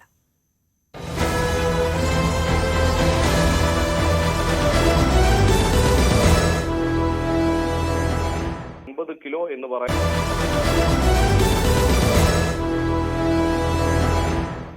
മോർണിംഗ് വൈബ്സിൽ മടങ്ങിയെത്തുമ്പോൾ ഇനി നമ്മൾ വയനാട്ടിലേക്കാണ് പോകുന്നത്. അതിജീവന പാത. വയനാട്ടിൽ ഉരുൾപൊട്ടലിൽ തകർന്ന പ്രദേശങ്ങളിൽ മൃതദേഹങ്ങൾക്കായുള്ള തെരച്ചിൽ 10ാം ദിവസവും തുടരും. ഹെലികോപ്റ്റർ ഉപയോഗിച്ചുള്ള തെരച്ചിലാകും ഇന്നും നടത്തുക. കഴിഞ്ഞ ദിവസം ചാലിയാറിൽ നിന്ന് ഒരു മൃതദേഹവും 3 ശരീരഭാഗങ്ങളും കണ്ടെത്തി. വയനാട്ടിൽ നിന്നും ഒരു ശരീരഭാഗം കണ്ടെടുത്തു. വിവരങ്ങളുമായി MG മിഥുനാണ് ചേരുന്നത്. മിഥുൻ, ദുരന്തഭൂമിയിൽ 10ാം ദിവസവും തെരച്ചിൽ നടക്കുകയാണ്. ഹെലികോപ്റ്റർ ഉപയോഗിച്ചുള്ള തെരച്ചിലാകും ഇന്നും നടക്കുക. ഇന്നത്തെ തെരച്ചിലിന്റെ വിശദാംശങ്ങൾ ഏത് തരത്തിലാണ്? വയനാട് സമാനതകളില്ലാത്ത ദുരന്തം പേറുകയാണ്. ഇന്ന് 10ാം നാളാണ് തെരച്ചിൽ നടത്തുന്നത്. ഞാനിപ്പോൾ നിൽക്കുന്നത് പുത്തുമലയിലാണ്. പുത്തുമലയിൽ 5 വർഷം മുമ്പ് ഇതേ സമയത്താണ് 17 ജീവനുകൾ പൊലിഞ്ഞ് ആ ഉരുൾപൊട്ടലുണ്ടായത്. ഈ കാണുന്ന മലമുകളിൽ നിന്ന് ഏകദേശം ഇവിടുന്ന് 4 കിലോമീറ്റർ ദൂരമുണ്ട്. ആ മലമുകളിൽ നിന്ന് മണ്ണിടിഞ്ഞ് താഴേക്ക് പതിക്കുകയായിരുന്നു. ആ സമയത്തെല്ലാം തന്നെ നമ്മൾ ഈ കാണുന്ന ആ ശേഷിപ്പുകളാണ്. 5 വർഷത്തിന് ഇപ്പോഴും ആ പാറക്കല്ലുകളും ഒപ്പം തന്നെ ഈ മണ്ണിനടിയിൽ നിരവധി ജീവനുകൾ ഇപ്പോഴുമുണ്ട്. 17 ജീവനുകൾ പൊലിഞ്ഞ ആ ഒരു ദുരന്തത്തിൽ ബാക്കിയായത് 5 പേരുടെ മൃതദേഹങ്ങൾ ഇതുവരെയും കണ്ടെത്താൻ സാധിച്ചിട്ടില്ല. ഈ മണ്ണിനടിയിൽ അവരിപ്പോഴും ഉറങ്ങുന്നുണ്ട്. ഒപ്പം തന്നെ നിരവധി വീടുകളുണ്ട്. കൂടാതെ തന്നെ ആ 4 കിലോമീറ്റർ ദൂരത്തിൽ പാഞ്ഞെത്തുകയായിരുന്നു. അതിനു മുമ്പ് തന്നെ ജില്ലാ ഭരണകൂടം കൃത്യമായ നിർദ്ദേശം ഇവർക്ക് നൽകിയിരുന്നു. അതായത് ഇതിനു മുമ്പ് ഇത്തരത്തിൽ മണ്ണിടിഞ്ഞു വീഴാനുള്ള ഒരു സാഹചര്യമുണ്ട്, ഉരുൾപൊട്ടൽ സാധ്യതയുണ്ട്. അതുകൊണ്ട് തന്നെ ഇവിടെ നിന്ന് സുരക്ഷിതമായി മാറി താമസിക്കണമെന്നുള്ള നിർദ്ദേശം നൽകിയിരുന്നു. പക്ഷേ മൃഗങ്ങളെയൊക്കെ മാറ്റി പാർപ്പിക്കുന്നതിനും ഒപ്പം തന്നെ അവയെ സംരക്ഷിക്കുന്നതിനും വേണ്ടി രാവിലെ എത്തിയതായിരുന്നു ഇവർ. ആ സമയത്താണ് ഇത്തരത്തിൽ മണ്ണ് ഇടിഞ്ഞ് ഇവിടേക്ക് വീഴുകയും ചെയ്ത് അത്തരത്തിൽ പുലർച്ചെയുണ്ടായ ആ ഒരു ദുരന്തത്തിൽ 17 ജീവനുകളാണ് പൊലിഞ്ഞു പോവുകയും ചെയ്തത്. അത്തരത്തിൽ വലിയ സമാനതകളില്ലാത്ത ദുരന്തമായിരുന്നു 5 വർഷം മുമ്പ് പുത്തുമല സാക്ഷ്യം വഹിക്കുകയും ചെയ്ത്. അതിന് ഇപ്പോൾ നമ്മൾ ഈ ദൃശ്യങ്ങൾ കാണുന്ന പോലെ തന്നെ ആ വീടുകളൊക്കെ തന്നെ ഇപ്പോഴും മണ്ണിനടിയിലാണ്. അതായത് ഒരു നില കെട്ടിടത്തിന് മുകളിലേക്ക് മണ്ണ് വീണ് കിടക്കുന്ന ആ കാഴ്ചയാണ് നമുക്ക് കാണാൻ സാധിക്കുകയും ചെയ്യുന്നത്. ഇതേ രീതിയിൽ പല വീടുകളും ഈ ഒരു മണ്ണിനടിയിൽ തന്നെയാണ്, അതിന്റെ ശേഷിപ്പുകളാണ് ഇപ്പോഴും ഇവിടെയുള്ളത്. ഇപ്പോൾ ഇവിടെ പച്ചപ്പുകളൊക്കെയാണ്, എങ്കിൽ പോലും തന്നെ ആ ദുരന്തത്തിൽ ഇതുവരെയും മുക്തി നേടാൻ സാധിച്ചിട്ടില്ല എന്നുള്ളത് തന്നെയാണ്. പലരെയും പുനരധിവസിപ്പിക്കുകയും ഒക്കെ ചെയ്തിട്ടുണ്ട്. ഏകദേശം 2.5 വർഷത്തോളം എടുത്തു ഇവരെ മാറ്റി താമസിപ്പിക്കുന്നതിനും ഒക്കെ ആയിട്ടുള്ള ഒരു നടപടിക്രമങ്ങൾ പൂർത്തീകരിക്കാൻ. ഇപ്പോഴും അതൊക്കെ കിട്ടിയോ എന്നുള്ള കാര്യത്തിലും സംശയം നിലനിൽക്കുകയും ചെയ്യുന്നുണ്ട്. അക്കാര്യത്തിലേക്കൊന്നും ആ ഒരു വിമർശനങ്ങൾക്കൊന്നും ഇപ്പോഴും നമുക്ക് പറയാൻ സാധിക്കില്ല എങ്കിൽ പോലും തന്നെ ഇപ്പോൾ 5 വർഷങ്ങൾക്ക് ഇപ്പുറമാണ് ഇവിടെ ഒരു ദുരന്തം. അതായത് ഇതിന് സമീപത്തായി തന്നെ ഏകദേശം ഇവിടുന്ന് ഒരു 8 കിലോമീറ്റർ അപ്പുറത്ത് മാറിയാണ് ഈ ചൂരൽമലയും ഒപ്പം തന്നെ മുണ്ടക്കൈ പുച്ചിരിമറ്റം അടക്കമുള്ള പ്രദേശങ്ങളെ പൂർണ്ണമായും തകർത്തുകൊണ്ടുള്ള സമാനതകളില്ലാത്ത ആ ഒരു ദുരന്തം ഉണ്ടാവുകയും ചെയ്ത്. എന്തായാലും ഈ ഒരു സമയത്ത് ഇപ്പോൾ ഇന്നും ഈ തെരച്ചിൽ വ്യാപകമായി തന്നെ ആ പ്രദേശങ്ങളിലൊക്കെ തുടരുകയാണ്. കഴിഞ്ഞ ദിവസം ഉണ്ടായ രീതിയിൽ പോലെ തന്നെ ഇന്നും തെരച്ചിലുകൾ വ്യാപകമായി നടക്കുന്നുണ്ട്. 6 മേഖലകൾ 6 സെക്ടറുകളായി തിരിഞ്ഞുകൊണ്ടുള്ള ആ ഒരു പരിശോധനയാണ് ഇന്ന് അവിടെ നടക്കുന്നത്. അതിൽ സേനാ വിഭാഗങ്ങളും NDRFന്റെയും ഫയർ ആൻഡ് റെസ്ക്യൂ ടീമിന്റെയും ഫോറസ്റ്റ് ഉദ്യോഗസ്ഥരെയൊക്കെ സംയുക്തമായ രീതിയിലുള്ള ഒരു പരിശോധനയാണ് അവിടെ ഇന്നും നടക്കുകയും ചെയ്യുന്നത്. കൂടാതെ കഴിഞ്ഞ ദിവസങ്ങളിൽ സൺറൈസ് വാലിയിൽ നടത്തിയ ആ പരിശോധനയിൽ മൃതദേഹങ്ങൾ കണ്ടെടുക്കാൻ സാധിച്ചിരുന്നു. ശരീരഭാഗങ്ങൾ കണ്ടെടുക്കാൻ സാധിച്ചിരുന്നു. അതുകൊണ്ട് തന്നെ അവിടെ ഇന്നും ഹെലികോപ്റ്റർ മാർഗം ഉപയോഗിച്ചുകൊണ്ട് വിദഗ്ധ സംഘം അവിടെ ഇന്നും കൂടുതൽ പരിശോധനകൾ നടത്തുമെന്ന് തന്നെയാണ് അറിയുന്നത്. എന്തായാലും രാവിലെ മുതൽ തന്നെ ഈ മേഖലകളിലൊക്കെ തന്നെ വലിയ പ്രതികൂല കാലാവസ്ഥയാണ്, വലിയ രീതിയിൽ മഴയുണ്ട്. ഈ സമയത്തൊക്കെ ഈ ഒരു പ്രവർത്തനത്തെ തെരച്ചിലിനെ, അതായത് ഹെലികോപ്റ്റർ എത്രത്തോളം അവർക്ക് പറന്നുയരാൻ ആകുമെന്നുള്ള കാര്യം നമുക്ക് സംശയമുണ്ട്. കാരണം അത് കൂടുതൽ തടസ്സം സൃഷ്ടിക്കുകയും ചെയ്യും ഈ ഒരു പ്രതികൂല കാലാവസ്ഥ എന്നുള്ളത് തന്നെയാണ്. എന്തായാലും ഇന്നും ഈ ഒരു 10ാം നാളും തെരച്ചിൽ ഊർജിതമായി തന്നെ തുടരുകയാണ്. വരും മണിക്കൂറുകളിൽ മന്ത്രിമാരുൾപ്പെടെയുള്ളവർ ഇവിടേക്ക് എത്തും. ഇന്നത്തെ ഒരു ആക്ഷൻ പ്ലാൻ, ഇന്ന് ഏതൊക്കെ മേഖലകളിലാണ് പ്രധാനമായും ഈ ഒരു തെരച്ചിൽ നടത്തേണ്ടത്. കഴിഞ്ഞ ദിവസം വയനാട്ടിൽ നിന്ന് ഒരു മൃതദേഹം കിട്ടി. ഒപ്പം തന്നെ ചാലിയാറിൽ നിന്ന് 3 ശരീരഭാഗങ്ങളൊക്കെ ലഭ്യമാവുകയും ചെയ്ത ഒരു പശ്ചാത്തലമുണ്ട്. അതുകൊണ്ട് തന്നെ മുണ്ടക്കൈ കേന്ദ്രീകരിച്ചും ചാലിയാറിന്റെ കരകൾ കേന്ദ്രീകരിച്ചും ഒപ്പം തന്നെ സൂചിപ്പാറ വെള്ളച്ചാട്ടത്തിനും കാന്തമ്പാറ വെള്ളച്ചാട്ടത്തിനുമൊക്കെ സമീപം ഇന്നും വ്യാപകമായ തെരച്ചിൽ നടക്കുകയും ചെയ്യും. ഒപ്പം തന്നെ നാളെ ശനിയാഴ്ച പ്രധാനമന്ത്രി നരേന്ദ്രമോദി ഇവിടെ സന്ദർശിക്കുന്നുണ്ട്. അതുകൊണ്ട് തന്നെ അത് കേന്ദ്രീകരിച്ച് SPGയുടെ സുരക്ഷാ സേന ഇവിടേക്ക് എത്തും. സുരക്ഷാ ക്രമീകരണങ്ങൾ വിലയിരുത്തുന്നതിന് വേണ്ടി SPG സംഘം ഇന്ന് വയനാട്ടിലേക്ക് എത്തുമെന്നാണ് അറിയിക്കുകയും ചെയ്തിട്ടുള്ളത്. എന്തായാലും അവർ എത്തി ഈ മേഖലകളിൽ, അതായത് പ്രധാനമന്ത്രി പ്രധാനമായും പോകാൻ സാധ്യതയുള്ള സ്ഥലങ്ങൾ, അതായത് ബെയിലി പാലത്തിന് സമീപത്ത് അദ്ദേഹം എത്തും. അതിനുശേഷം അവിടെ നിന്ന് റോഡ് മാർഗം തന്നെ ഈ മുണ്ടക്കൈ അടക്കമുള്ള പ്രദേശങ്ങളിൽ അദ്ദേഹം നേരിട്ടെത്തി ഈ ദുരന്ത ബാധിത മേഖലകൾ സന്ദർശിക്കുമെന്നാണ് നിലവിൽ അറിയിച്ചിട്ടുള്ളത്. അതുകൊണ്ട് തന്നെ ആ മേഖലകളിലൊക്കെ തന്നെ SPG സംഘമെത്തി പരിശോധനകൾ കൃത്യമായി നടത്തുകയും ചെയ്യുമെന്നാണ് അറിയിച്ചിട്ടുള്ളത്. എന്തായാലും ഈ സംസ്ഥാനത്തിന്റെ ആവശ്യപ്രകാരം തന്നെ മുന്നോട്ട് വെച്ചതുപോലെ തന്നെ ദേശീയ ദുരന്തമായി പ്രഖ്യാപിക്കണമെന്നുള്ള ഒരു ആവശ്യം പ്രധാനമായും സംസ്ഥാനം മുന്നോട്ട് വെക്കിയിട്ടുണ്ടായിരുന്നു. അതുകൊണ്ട് തന്നെ പ്രധാനമന്ത്രി നേരിട്ടെത്തുമ്പോൾ ഈ ദുരന്തത്തിന്റെ വ്യാപ്തി നേരിട്ടെത്തി മനസ്സിലാക്കുമ്പോൾ ആ ഒരു പ്രഖ്യാപനം ഉണ്ടാകുമെന്ന് പ്രതീക്ഷിക്കുകയും ചെയ്യുന്നു. അങ്ങനെയെങ്കിൽ ഈ ഒരു ദുരന്തത്തിന് കേരളത്തെ സംബന്ധിച്ച് ഒരു കൈത്താങ്ങാകും. കേന്ദ്രത്തിന്റെ സഹായം അത് 75% ഈ ഒരു പുനരധിവാസവുമായി ബന്ധപ്പെട്ടും ഒക്കെ ലഭ്യമാവുകയും ചെയ്യും. അതുകൊണ്ട് തന്നെ അത് ഒരു കൈത്താങ്ങായി മാറുമെന്നുള്ള ഒരു പ്രതീക്ഷ കൂടി ഈ പ്രധാനമന്ത്രിയുടെ സന്ദർശനവുമായി ബന്ധപ്പെട്ട് കേരളം വിലയിരുത്തുന്നുണ്ട്. ഒപ്പം തന്നെ കണ്ണുനട്ടിരിക്കുകയാണ് എന്നുള്ളതാണ് ഏറ്റവും പ്രധാനപ്പെട്ട കാര്യം. എന്തായാലും 10ാം നാൾ ഇന്നും തെരച്ചിൽ വ്യാപകമായി തുടരുകയാണ്. അല്പസമയത്തിനകം തന്നെ തെരച്ചിൽ ആരംഭിക്കുകയും ചെയ്യും. അല്പസമയത്തിനകം തന്നെ ബെയിലി പാലം വഴി മുണ്ടക്കൈയിലേക്കും ചൂരൽമലയുടെ ഭാഗത്തേക്കും ഒപ്പം തന്നെ പുഞ്ചിരിമട്ടം അടക്കമുള്ള പ്രദേശങ്ങളിലേക്കുമൊക്കെ ഈ സേനാവിഭാഗങ്ങളെയും ഒപ്പം തന്നെ സന്നദ്ധ സംഘടനാ പ്രവർത്തകരെയൊക്കെ അകത്തേക്ക് പ്രവേശിപ്പിച്ച് തുടങ്ങും. MG മിഥുനാണ് വിവരങ്ങൾ നൽകിയത്. വെള്ളാർമലയിൽ ഉരുൾപൊട്ടിയ വിവരം പുറം ലോകത്തെ അറിയിച്ച നീതു ജോജോയുടെ തകർന്നടിഞ്ഞ വീടിന്റെ കാഴ്ചകൾ ആരുടെയും കരളലിയിക്കും. 5 വയസ്സുകാരൻ പാപ്പുവിന്റെ കളിപ്പാട്ടങ്ങൾ, ചെളി പുരണ്ട വീട്ടുപകരണങ്ങൾ, എല്ലാത്തിനും മൂകസാക്ഷിയായി തിരുകുടുംബത്തിന്റെ രൂപങ്ങളും. അതുമാത്രമാണ് ഇനി ഇവിടെ ബാക്കി. മരണവെപ്രാളത്തോടെയുള്ള നീതുവിന്റെ സഹായ അഭ്യർത്ഥനയും ഭർത്താവും കുടുംബവും ചുറ്റുമുണ്ടായിരുന്ന 25-ലേറെ ആളുകളും അത്ഭുതകരമായി രക്ഷപ്പെട്ട് ഒരു കുന്നിൻ മുകളിലേക്ക് പോകുമ്പോൾ നീതു മാത്രം നിസ്സഹായയായി മലവെള്ളപ്പാച്ചിലിൽ ഒലിച്ച് ജീവിതത്തിൽ നിന്ന് എന്നേക്കുമായി മാഞ്ഞു പോയതുമെല്ലാം കേരളം തേങ്ങലോടെയാണ് കേട്ടത്. ആ നീതു ജോജോയുടെ വീട്ടിന്റെ മുൻപിലാണ് ഞാനിപ്പോൾ ഉള്ളത്.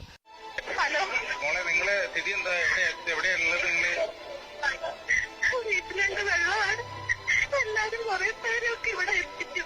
ഇനി അറിയില്ല, പുറത്തിറങ്ങാൻ പറ്റാത്ത അവസ്ഥ. ഇനി പൊട്ടിയാൽ ഞങ്ങളൊക്കെ പോകും. സ്ഥലം എവിടെയാ നിങ്ങള്? ചൂരമല ഹൈക്കോടതി. ഇപ്പൊ നിങ്ങളെല്ലാരും എവിടെയാ ഉള്ളത്? ഇപ്പൊ ഞങ്ങൾ ഞങ്ങളുടെ വീട്ടിൽ തന്നെയാണ്. പക്ഷെ അകത്തൊക്കെ വെള്ളാനും താഴെയുള്ളവരൊക്കെ എങ്ങനെ രക്ഷപ്പെട്ട് വന്നു എന്ന് ഞങ്ങൾക്കറിയില്ല. ഞാനിപ്പോൾ ഉള്ളത് നീതുവിന്റെ വീടിന്റെ ദയനീയമായ കാഴ്ച ഇപ്പോൾ ഇങ്ങനെയാണ്. ഈ വീട്ടിന്റെ പ്രവേശന കവാടം ഇതായിരുന്നു. അവിടേക്ക് വലിയ തടികളും വലിയ കല്ലുകളും ഒഴുകി വന്ന് ആ വീട്ടിന്റെ പ്രവേശന കവാടം അപ്പാടെ തകർന്ന നിലയാണ്. ഇപ്പോൾ ഈ വീടിന്റെ മുൻഭാഗത്തെ വാതിലിന്റെ മുമ്പിൽ ഇതാണ് കാഴ്ച. ഈ തകർന്നു കിടക്കുന്ന കൂട്ടത്തിൽ അവർ കിടന്നിരുന്ന മുറിയിലെ കട്ടിലിന്റെ ഭാഗങ്ങൾ കൂടിയുണ്ട്. അതിലും വേദനിപ്പിക്കുന്ന ഒരുപാട് കാഴ്ചകൾ ഈ വീടിന്റെ ഉള്ളിലുണ്ട്. ഒരുപക്ഷെ ഈ ദുരന്തം വിധി എത്ര ക്രൂരമായാണ് ഈ കുടുംബത്തോട് പെരുമാറിയത് എന്നതിന് ഈ വീടിനുള്ളിലെ കാഴ്ചകൾ തന്നെയാണ് ഏറ്റവും വലിയ ഉദാഹരണം. ഇതൊരു കട്ടിലിന്റെ ബാക്കിയാണ്. ഇരുൾ തകർത്തെറിഞ്ഞ ഈ ഗ്രാമത്തിൽ അവശേഷിക്കുന്ന ഈ വീടിന്റെ ഏതാനും ഭാഗങ്ങളിൽ ഈ വീടിന്റെ കട്ടിലിന്റെ ഈ ഭാഗങ്ങൾ കൂടി ഉൾപ്പെട്ടിട്ടുണ്ട്. പിന്നീട് വീടിനകത്തേക്ക് കയറുമ്പോൾ ലിവിംഗ് റൂമിലും ഡൈനിങ് റൂമിലും ഒക്കെ ബാക്കിയുള്ളത് ഈ അവശിഷ്ടങ്ങളും മൺകൂനയും മാത്രം. പ്രധാന കവാടത്തിന്റെ മുമ്പിൽ ഭിത്തിയിലായി നീതുവിന്റെ മകന്റെ ചിത്രം തേങ്ങുന്ന ഓർമ്മയായി. കുടുംബത്തിനും കേരളത്തിനും മുഴുവൻ തേങ്ങുന്ന ഓർമ്മയായി ഈ ചിത്രം ഇങ്ങനെ ഇപ്പോഴും ഈ ഭിത്തിയിൽ പതിച്ചിട്ടുണ്ട്. അതിനൊക്കെ അപ്പുറത്തായി ഇവിടെ കലാപരമായി രണ്ടുപേരും നീതുവും ജോജോയും ആ കലാവാസനയുള്ള സംഗീതജ്ഞരായിരുന്നു. അവർ നിരവധി പരിപാടികളിൽ പങ്കെടുക്കുന്നവരായിരുന്നു. അതുമായി ബന്ധപ്പെട്ട അവരുടെ വയലിനടക്കം ആ മണ്ണിൽ പൊതിഞ്ഞ് മുകളിൽ സൂക്ഷിച്ചിട്ടുണ്ട്. അതിനപ്പുറത്തായി കുറേയേറെ ചിത്രങ്ങൾ. ഈ വീടിന്റെ ഉള്ളിൽ ബാക്കിയായിരിക്കുന്നത് തിരുക്കുടുംബത്തിന്റെ ഒരു രൂപം മാത്രമാണ്. ബാക്കിയെല്ലാം ഈ വീട്ടിലെ മറ്റ് ഉപകരണങ്ങളും വീട്ടിലെ മറ്റ് സാധനങ്ങളും അത് മുഴുവൻ ഇരുൾ കവർന്ന നിലയിലാണ്. സ്വാഭാവികമായി ഉരുളെടുത്ത ഈ വീടിന്റെ ഗതി അത് തന്നെയാണ് ഈ നാട്ടിലെ നിരവധി വീടുകളിൽ പൂർണ്ണമായി തകർത്തെറിയുന്ന തരത്തിലേക്ക് വരെ ഈ ദുരന്തം കൊണ്ടുചെന്ന് എത്തിച്ചത്. 30 പേരടങ്ങുന്ന സംഘം ഈ വീടിന്റെ മുകളിലായിരുന്നു രക്ഷപ്പെടുന്നതിന് വേണ്ടി ഒത്തുകൂടിയത്. ആദ്യഘട്ടത്തിൽ ഉരുൾപൊട്ടൽ ഉണ്ടായി എന്ന വാർത്ത കേട്ട് ആ 30 പേരും അയൽപക്കങ്ങളിൽ നിന്നടക്കം ഈ വീട്ടിന്റെ സമീപത്തേക്കാണ് ഓടിയെത്തിയത്. അവർ അങ്ങനെ ഓടിയെത്തി ഈ വീടിന്റെ ഭാഗത്ത് രക്ഷപ്പെട്ടുവെന്ന് കരുതി നിൽക്കുമ്പോഴാണ് പുലർച്ചെ 2:30 വീണ്ടും ഉരുൾപൊട്ടലുണ്ടാകുന്നത്. അപ്പോൾ ഈ വീടിന്റെ പാതി ഭാഗം വെള്ളത്തിൽ മുങ്ങുന്ന സ്ഥിതിയായി. പിന്നീട് പുലർച്ചെ 4 മണിക്ക് ഒരു തവണ കൂടി ഉരുൾപൊട്ടൽ മുണ്ടക്കൈ ചൂരൽമല മേഖലയിൽ ഉണ്ടാകുന്നതോടെ ഈ ആളുകളെ മുഴുവൻ ആശങ്കയുടെ മുൾമുനയിലാഴ്ത്തി ഈ ഒരു പ്രദേശം മുഴുവൻ ഒലിച്ചു പോവുകയായിരുന്നു. ഒരുപക്ഷെ ആ ദുരന്തത്തിന്റെ ഭീകരമുഖം ഈ വീടിനെയും ഇതിന്റെ തൊട്ട് സമീപത്തുണ്ടായിരുന്ന അയൽവാസികളെയും എങ്ങനെയാണ് ബാധിച്ചത് എന്നതിന് കൃത്യമായി നീതുവിന്റെ ഈ വീട് തന്നെയാണ് ഏറ്റവും പ്രധാനപ്പെട്ട ഉദാഹരണം. ഇവിടമായിരുന്നു നീതു എന്നും ഭക്ഷണം പാകം ചെയ്യുന്നതിന് വേണ്ടി കടന്നു വന്നിരുന്ന ഈ വീടിന്റെ അടുക്കള. ആ അടുക്കളയിലെ മറ്റ് വസ്തുക്കളുടെയും ദയനീയമായ കാഴ്ച ഇപ്പോൾ ഇങ്ങനെയാണ്. ഇനി ഇവയൊന്നും കഴുകി വൃത്തിയാക്കാൻ ഇവിടെ നീതു എത്തില്ല. നീതുവിന്റെ വിങ്ങുന്ന ഓർമ്മകൾ തന്നെയാണ് ഈ വീട്ടിൽ മുഴുവൻ നിറഞ്ഞു നിൽക്കുന്നത്. എന്നും കുഞ്ഞിനെ കളിപ്പിച്ചിരുന്ന ഭർത്താവിനൊപ്പം സ്നേഹം പങ്കിട്ടിരുന്ന കുടുംബാംഗങ്ങൾക്കൊപ്പം ഒത്തുകൂടിയിരുന്ന ഈ വീട് ശോകമൂകമായി നീതുവിന്റെ വിങ്ങുന്ന ഓർമ്മകളിൽ നിറയുകയാണ്. നീതുവിന്റെ കുഞ്ഞ് കളിച്ചിരുന്ന കളിപ്പാട്ടങ്ങൾ അതും ഇങ്ങനെ ചിതറിത്തെറിച്ച് കിടപ്പുണ്ട് ഈ വീടിന്റെ പല ഭാഗങ്ങളായി. ഇത് ഒരു കുടുംബത്തിന്റെ മാത്രം കാഴ്ചയല്ല. ഈ പ്രദേശങ്ങളിലെ എല്ലാ കുടുംബങ്ങളും എല്ലാ വീടുകളും ഇങ്ങനെ പൂർണ്ണമായും ഭാഗികമായുമൊക്കെ തകർന്ന നിലയിലാണ്. ഒരുപക്ഷെ പുനരധിവാസത്തിലൂടെ ഈ കുടുംബങ്ങൾ പുതിയ കെട്ടിടങ്ങൾ നിർമ്മിച്ചു നൽകാൻ പുതിയ വീടുകളിലേക്ക് അവരെ മാറ്റാനൊക്കെ നമ്മുടെ സംവിധാനങ്ങൾക്ക് കഴിഞ്ഞേക്കാം. പക്ഷേ വേർപാടിന്റെ നഷ്ടം അത് എങ്ങനെ നികത്താനാകുമെന്ന ചോദ്യത്തിന് ആർക്കും ഉത്തരമില്ല. ആ ദയനീയമായ കാഴ്ചകളാണ്, വേദനിപ്പിക്കുന്ന കാഴ്ചകളാണ് ചൂരൽമലയിൽ എങ്ങും നിറയുന്നതും. ക്യാമറമാൻ പ്രജിത് കോങ്ങോടിനൊപ്പം ഡാൻ കുര്യൻ, ന്യൂസ് 18. ഉരുൾപൊട്ടൽ തകർത്തെറിഞ്ഞ ചൂരൽമലയിലെയും മുണ്ടക്കയിലെയും ആശയവിനിമയ സംവിധാനം പുനഃസ്ഥാപിച്ചു. ബെയ്ലി പാലത്തിന് സമീപം സെൽ ഓൺ വീൽസ് സംവിധാനം ഉപയോഗിച്ചാണ് താൽക്കാലിക ടവർ പ്രവർത്തന സജ്ജമാക്കിയത്. ഇതോടെ രക്ഷാദൌത്യം ഏകോപിപ്പിക്കുന്നതിന് കൂടുതൽ കാര്യക്ഷമമാകുമെന്നാണ് വിലയിരുത്തൽ. ചൂരൽമലയെയും മുണ്ടക്കയെയും തകർത്തെറിഞ്ഞ ഉരുൾപൊട്ടൽ ദുരന്തത്തിന് പിന്നാലെ രക്ഷാദൌത്യത്തിന് നേതൃത്വം നൽകിയിരുന്ന സർക്കാർ സംവിധാനങ്ങൾ നേരിട്ട പ്രധാനപ്പെട്ട വെല്ലുവിളി ആശയവിനിമയ സംവിധാനം പൂർണ്ണമായി തകർന്നടിഞ്ഞതായിരുന്നു. മുണ്ടക്കയിലും ചൂരൽമലയിലും പുഞ്ചിരിമട്ടത്തും എന്താണ് സംഭവിക്കുന്നത് എന്ന് കൃത്യമായി മനസ്സിലാക്കാൻ രക്ഷാദൌത്യം ഏകോപിപ്പിക്കുന്ന സേനാവിഭാഗങ്ങളുടെ തലവന്മാർക്ക് അറിയാൻ കഴിയാത്ത ഒരു സാഹചര്യത്തിൽ നിസ്സഹായരായി നോക്കി നിൽക്കാൻ മാത്രമേ ആദ്യഘട്ടത്തിൽ അവർക്ക് കഴിഞ്ഞിരുന്നുള്ളൂ. പിന്നീടാണ് ദുരന്ത നിവാരണ അതോറിറ്റിയുടെയും സംസ്ഥാന സർക്കാരിന്റെയും നിർദ്ദേശത്തിന്റെ അടിസ്ഥാനത്തിൽ ഇൻഡസ് ടവേഴ്സ് ബെയ്ലി പാലത്തിന് സമീപം ഏതെങ്കിലും സ്ഥലത്ത് ഇത്തരത്തിൽ ടവർ സ്ഥാപിക്കാൻ കഴിയുമോ എന്നൊരു ചർച്ചകളിലേക്ക് കടക്കുന്നത്. പിന്നീട് ബെയ്ലി പാലത്തിന് സമീപത്ത് ഈ സ്കൂളിന്, ബെയ്ലി പാലത്തിനും സ്കൂളിനും സമീപത്തായി തകർന്നടിഞ്ഞ ഒരു റോഡുണ്ടായിരുന്നു. ആ റോഡിൽ ആ പാലമുണ്ടായിരുന്നു. ആ പാലം മുഴുവനായി തകർന്നതാണ്. അത് അവിടേക്ക് മണ്ണിട്ട് വേഗത്തിൽ ആ ഭാഗം നികത്തി ഉയർത്തിയതിന് ശേഷം JCBകളും ഹിറ്റാച്ചികളും ഇതുവഴി ഓടിച്ചു നോക്കി. അങ്ങനെ ആ റോഡിന് ബലം, തൽക്കാലത്തേക്കെങ്കിലും ബലമുണ്ട് എന്ന് ഉറപ്പുവരുത്തിയതിന് ശേഷം കൊച്ചിയിൽ നിന്ന് ഇൻഡസ് ടവേഴ്സിന്റെ സെൽ ഓൺ വീൽസ് എന്ന സംവിധാനം അത് വയനാട്ടിലേക്ക് കൊണ്ടുവരാൻ തീരുമാനം എടുക്കുകയായിരുന്നു. 5 ലക്ഷം രൂപ ചെലവിലാണ് ആ വലിയ ട്രെയിലറുകളിൽ ഈ സെൽ ഓൺ വീൽസ് ഈ ദുരന്ത സ്ഥലത്തേക്ക്, അതായത് റോഡ് മാർഗം ദുരന്ത സ്ഥലത്തേക്ക് കഴിഞ്ഞ 4-ാം തീയതി എത്തിക്കുന്നത്. അതിവിടെ എത്തിച്ചതിന് ശേഷമാണ് ഈ 16 ഇരുമ്പ് വടങ്ങളിലായിട്ട് ഈ സെൽ ഓൺ വീൽസ് മുകളിലേക്ക് ഉയർത്തിയത്. 40 മീറ്റർ നീളമുള്ള ടവറാണ് ഇവിടെ പ്രവർത്തിച്ചുകൊണ്ടിരിക്കുന്നത്.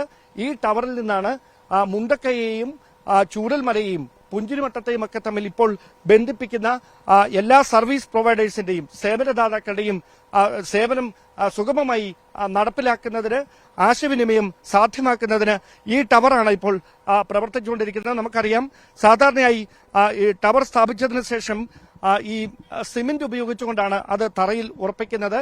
അങ്ങനെയാണ് ടവർ സാധാരണയായി എല്ലാ സ്ഥലങ്ങളിലും സ്ഥാപിക്കുന്നത്. പക്ഷേ ഈ ദുരന്തമുഖത്ത് അങ്ങനെ പെട്ടെന്ന് സിമന്റിൽ ടവർ സ്ഥാപിക്കാനൊന്നും കഴിയില്ല. അതുകൊണ്ടാണ് ഈ ഇൻഡസ് ടവേഴ്സിന്റെ ഈ ഒരു സംവിധാനം, സെൽ ഓൺ വീൽസ് എന്ന ഈ സംവിധാനം സാഹസികമായി ഇവിടേക്ക് എത്തിച്ചത്. ഇവിടെ ഈ ടവർ സ്ഥാപിച്ചതിലൂടെ ഇതിന് ചുറ്റുമുള്ള ദുരന്തം നടന്ന എല്ലാ സ്ഥലങ്ങളിലും സൈന്യത്തിനും അതോടൊപ്പം തന്നെ മറ്റ് സേനാ വിഭാഗങ്ങൾക്കും പരസ്പരമുള്ള ആശയവിനിമയം സുഗമമായി സാധ്യമാകുകയായിരുന്നു. അതോടെയാണ് രക്ഷാദൌത്യത്തിന്റെ ഊർജം വർദ്ധിക്കുന്ന ഒരു സാഹചര്യമുണ്ടായത്. സ്വാഭാവികമായി മേപ്പാടിക്കും മുണ്ടക്കൈക്കുമിടയിൽ സമാനമായ ഒരു സാഹചര്യം, അതായത് ഒരു തരത്തിലും ആശയവിനിമയം സാധ്യമാകാത്ത ഒരു സാഹചര്യമുണ്ടായിരുന്നു. അവിടെയും ഇത്തരത്തിൽ ഒരു സെൽ ഓൺ വീൽസ് ടവർ കൂടി സ്ഥാപിക്കുകയാണ്. ഇങ്ങനെ 16ഓളം ഇരുമ്പ് വടങ്ങളിലാണ് ഈ ടവർ ഇവിടെ ഉയർത്തിയിരിക്കുന്നത്. സ്വാഭാവികമായി ഇതിന്റെ സാങ്കേതിക സംവിധാനങ്ങൾ അത് പൂർണ്ണമായി ആക്ടിവേറ്റ് ചെയ്താൽ മാത്രമേ ഈ മുണ്ടക്കൈക്കും മേപ്പാടിക്കും ഇടയിലും ചില സ്ഥലങ്ങളിൽ ആശയവിനിമയം ഒട്ടും നടക്കാത്ത ഇടങ്ങളുണ്ട്.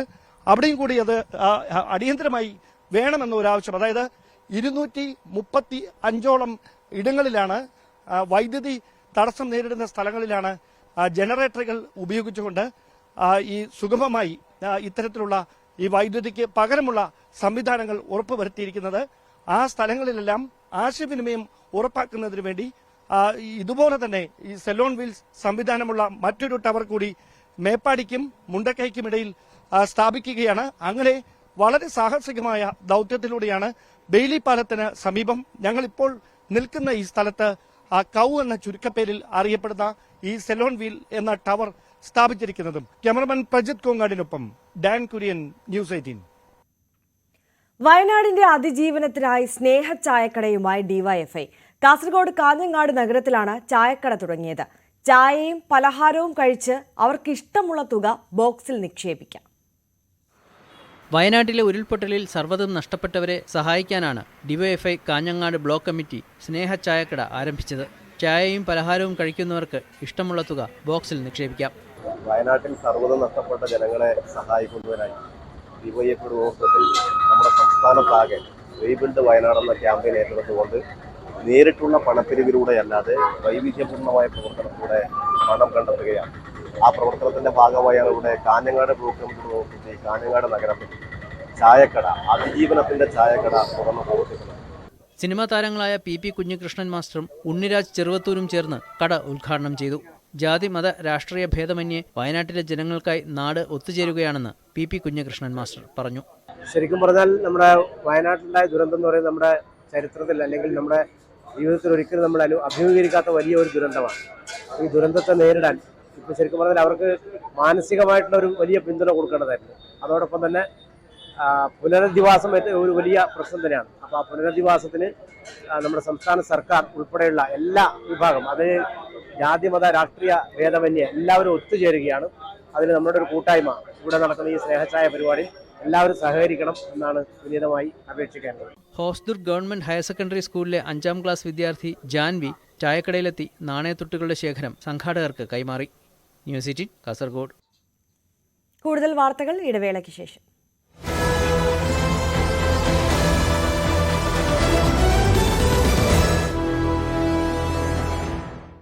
മത്സരിക്കാൻ ശ്രമിച്ചു.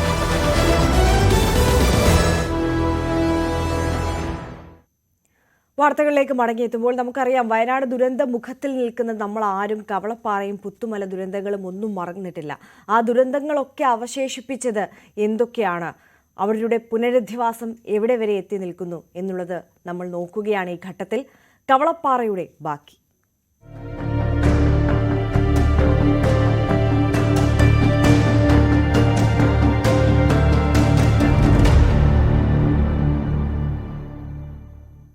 അൻപത്തൊൻപത് പേരുടെ ജീവനെടുത്ത കവളപ്പാറ മണ്ണിടിച്ചിൽ ദുരന്തത്തിന് ഇന്ന് 5 വർഷമാവുകയാണ്. ദുരന്തത്തിന് നേരിട്ട് ഇരകളായവരുടെ പുനരധിവാസം പൂർത്തിയായി എങ്കിലും ഇവിടെ പരിഹരിക്കാൻ ഇനിയും പ്രശ്നങ്ങൾ ഏറെയുണ്ട്.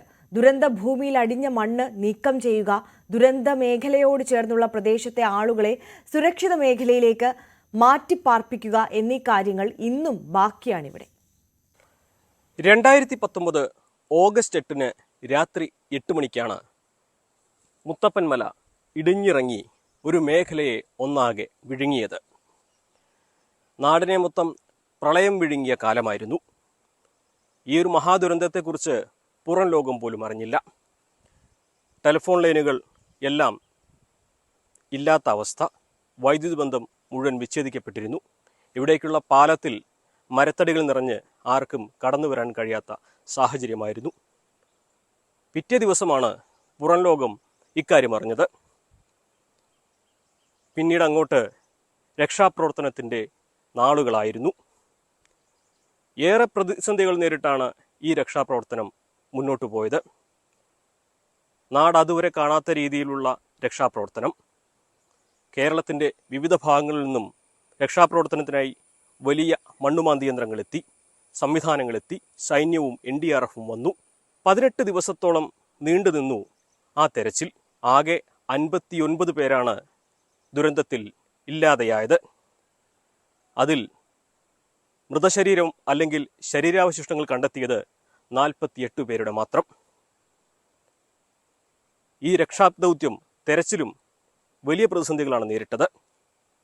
പക്ഷേ അവിടെയെല്ലാം തന്നെ തുണയായത് ഈ പ്രദേശത്തെക്കുറിച്ച് നല്ല ബോധ്യമുള്ള, ഈ പ്രദേശത്തെ വീടുകളെക്കുറിച്ചെല്ലാം കൃത്യമായി അറിയുന്ന ഇവിടുത്തുകാർ തന്നെയായിരുന്നു. അവർ രക്ഷാദൗത്യത്തിനെത്തിയവർക്ക് കൃത്യമായ നിർദ്ദേശങ്ങൾ നൽകി, പറഞ്ഞുകൊടുത്തു, കാണിച്ചു കൊടുത്തു.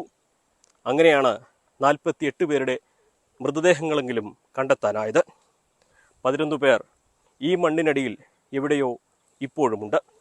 നിന്നോടത്തുനിന്ന് പെരകൾ മാറിപ്പോയിട്ടുണ്ട്, ആൾക്കാർ വേറെ സ്ഥലങ്ങളിലേക്ക് ഒഴുകി നീങ്ങിയിട്ടുണ്ട്. ഇതെല്ലാം നമുക്ക് മനസ്സിലാക്കേണ്ടിട്ടുണ്ടായിരുന്നു. അപ്പോൾ ഞങ്ങൾ ഉദ്ദേശിച്ചത്, ഞങ്ങൾക്ക് ഈ ഭൂമികാട്ടിനെ ശരിക്കും അറിയായിരുന്നു. അപ്പം മണ്ണൊഴുകി വന്ന ഡയറക്ഷൻ നോക്കിയിട്ട് ഞങ്ങൾ എന്ത് ചെയ്തു, ആ ഒഴുകി നീങ്ങിയത് പോലെ തന്നെ ഞങ്ങൾ അന്വേഷിച്ചിരുന്നു. അങ്ങനെ ആയതുകൊണ്ടാണ് ഞങ്ങൾക്ക് ബാക്കി 11 ബോഡിയും എവിടെയാണ് ഡെപ്പോസിറ്റ് ആയേക്കെന്ന് അറിയാം. പക്ഷെ നമുക്ക് എടുക്കാൻ നിവൃത്തിയില്ലാത്തതുകൊണ്ടാണ്, അത് മണ്ണിൻ്റെ അത്രയും ഡെപ്തായിട്ട് നമുക്ക് വണ്ടി ഇറങ്ങി അവിടെ നിന്ന് എടുക്കാൻ സാഹചര്യം ഇല്ലാത്തതുകൊണ്ടാണ് നമുക്ക് എടുക്കാൻ പറ്റാണ്ടിരുന്നത്. ആ സറൗണ്ടിങ്ങിൽ ഉണ്ടെന്ന് ഞങ്ങൾക്ക് കൃത്യമായൊരു ബോധ്യമുണ്ട്. അപ്പോൾ ഓരോ സ്ഥലത്തേക്കും മണ്ണ് നീങ്ങിയത് എങ്ങനെ, അതിൻ്റെ ഓരോ പ്രാവശ്യം മാന്തുമ്പോഴും അതിൻ്റെ അടിഭാഗത്ത് എത്രമാത്രം ക്ലിയർ ചെയ്യുന്നുണ്ട്, എത്രമാത്രം മണ്ണ് ഒലിച്ചു പോയി, എത്രമാത്രം മണ്ണ് മുകളിൽ നിന്ന് വന്നു, ഇതൊക്കെ നമ്മൾ നോക്കിക്കൊണ്ടിരുന്നു. നമുക്ക് പ്രദേശവാസി എന്ന നിലയ്ക്ക് നമുക്ക് ഇവിടുത്തെ ആദ്യത്തെ നിലവാരം എങ്ങനെയായിരുന്നു ഉണ്ടായിരുന്നു അറിഞ്ഞുകൊണ്ട് രണ്ടാമത്തെ ഈ പ്രശ്നങ്ങൾ ഉണ്ടാകുന്ന സമയത്ത് നമുക്ക് അത് വെച്ചിട്ട് നമുക്ക് മനസ്സിലാക്കിക്കൊണ്ട് ചെയ്തെടുക്കാൻ കഴിഞ്ഞുകൊണ്ട് എളുപ്പം ഞങ്ങൾക്ക് എൻ്റെ ബോഡി ഡെക്കറേറ്റ് ചെയ്യുന്നു. തെരച്ചിൽ 18 ദിവസത്തിന് ശേഷം അവസാനിച്ചെങ്കിലും കവളപ്പാറയുടെ പുനരധിവാസവും അല്ലെങ്കിൽ കവളപ്പാറയെ വീണ്ടെടുക്കാനുള്ള നടപടികളും പിന്നെയും കാലങ്ങളോളം തുടരേണ്ടി വന്നു. ഇപ്പോൾ ഇക്കാണുന്ന മൺകൂനകളാണ് കവളപ്പാറ. ഇതിനടിയിൽ കൃഷിസ്ഥലങ്ങളുണ്ടായിരുന്നു, റബ്ബർ എസ്റ്റേറ്റുകളുണ്ടായിരുന്നു, പലരുടെയും ഉപജീവന മാർഗങ്ങൾ പലതുമുണ്ടായിരുന്നു. ആ ദുരന്തത്തിന് ശേഷം ഈ മേഖല ഇപ്പോൾ ഇത്തരത്തിലാണുള്ളത്. ഈ മണ്ണ് നീക്കി ഇവിടെ കൃഷി ചെയ്യാനുള്ള സാഹചര്യം ഒരുക്കണമെന്ന ആവശ്യം സർക്കാർ ഇപ്പോഴും കേട്ട മട്ടിലല്ല. കോടതി ഇടപെടൽ വരെ ഉണ്ടായിട്ടും ഇക്കാര്യത്തിൽ അനങ്ങാപ്പാറ നയം തുടരുകയാണ്. ഒരുപക്ഷെ നിയമപരമായ തടസ്സങ്ങളും മറ്റും അതിലുണ്ടായേക്കാം. എന്നിരുന്നാലും ഈ നാട്ടുകാർ ആവശ്യപ്പെടുന്ന പ്രധാനപ്പെട്ട ഒരു കാര്യം ഈയൊരു മേഖലയെ കൃഷി ചെയ്യാൻ അനുയോജ്യമാക്കി തരണം എന്നുള്ളതാണ്. അതിനുവേണ്ടി അവർ മുട്ടാത്ത വാതിലുകളില്ല, നടത്താത്ത പ്രതിഷേധങ്ങളും സമരങ്ങളുമില്ല. ഈ ഭൂമി കൃഷിയോഗ്യമാക്കി തരികയോ അല്ലെങ്കിൽ ഭൂമി സർക്കാർ ഏറ്റെടുത്തുകൊണ്ട് കർഷകരെ പരിഗണിക്കുകയോ ചെയ്യണം എന്ന് പറഞ്ഞിരുന്നു. ഭൂമി സർക്കാർ ഏറ്റെടുക്കുന്നതിന് ഞങ്ങൾക്ക് വെക്കാനുള്ള ഒരു നിർദ്ദേശം ഉണ്ടായിരുന്നു. നമ്മുടെ പോത്തുകല്ലിൽ കൂടി പോകുന്ന മലയോര പാത വയനാട്ടിലേക്ക് എത്തും. ആ വയനാട്ടിലേക്കുള്ള മലയോര പാത ശരിയാവണമെങ്കിൽ വയനാട്ടിലേക്ക് എത്തണമെങ്കിൽ 30 കിലോമീറ്ററോളം ദൂരം അത്രയും സ്ഥലത്ത് കാട് വെട്ടണം. അപ്പൊ കാട് വെട്ടുന്നതിന് ഫോറസ്റ്റിന് ഈ ഭൂമി ഏറ്റെടുത്തുകൊണ്ട് ഫോറസ്റ്റിന് വനം വെച്ച് പിടിപ്പിച്ചുകൊണ്ട് കൊടുക്കാമെന്നൊരു നിർദ്ദേശം ഞങ്ങൾ വെച്ചിരുന്നു. പകരം ഭൂമിയായിട്ട് അത് വെക്കാം എന്ന് ഞങ്ങൾ നിർദ്ദേശിച്ചിരുന്നു. അത് പ്രായോഗികമാണ് എന്ന് മുഖ്യമന്ത്രിയുടെ PA സമ്മതിക്കുകയും ചെയ്തിരുന്നു. 4 വർഷം വേണ്ടി വന്നു കവളപ്പാറ ഇരകളുടെ പുനരധിവാസം പൂർത്തിയാക്കാൻ. 128 വീടുകളാണ് കവളപ്പാറയിലെ ദുരന്തത്തിനിരയായവർക്ക് വേണ്ടി മാത്രം നിർമ്മിച്ചത്. അതും കവളപ്പാറയ്ക്ക് തൊട്ടടുത്തുള്ള പ്രദേശങ്ങളിലാണ്. സർക്കാരിൻ്റെയും സന്നദ്ധ സംഘടനകളുടെയും ഒരുമിച്ചുള്ള നീക്കമാണ് ഈ പുനരധിവാസം സാധ്യമാക്കിയത്. അതിൽ തന്നെ ഇവിടുത്തുകാരായിരുന്ന ആദിവാസി വിഭാഗക്കാരുടെ പുനരധിവാസമാണ് ഏറ്റവും അവസാനം നടന്നത്. ഒട്ടേറെ നിയമ പോരാട്ടം തന്നെ നടത്തേണ്ടി വന്നു അത് യാഥാർത്ഥ്യമാകാൻ. ഇന്നത്തെ സാഹചര്യത്തിൽ 5,28,000 രൂപയ്ക്ക് ഭൂമിയും 4 ലക്ഷം രൂപയ്ക്ക് വീടും നിർമ്മിക്കുക എന്നുള്ളത് പ്രായോഗികമല്ല. അതുകൊണ്ട് സന്നദ്ധ സംഘടനകൾ ആ സഹായത്തോടു കൂടി തന്നെയാണ് നിർമ്മാണം പൂർത്തിയായിട്ടുള്ളത്. മറ്റൊന്ന്, സന്നദ്ധ സംഘടനകളൊക്കെ ഇവിടെ വീടുകൾ പലതും നിർമ്മിച്ചു കൊടുത്തിട്ടുണ്ട്.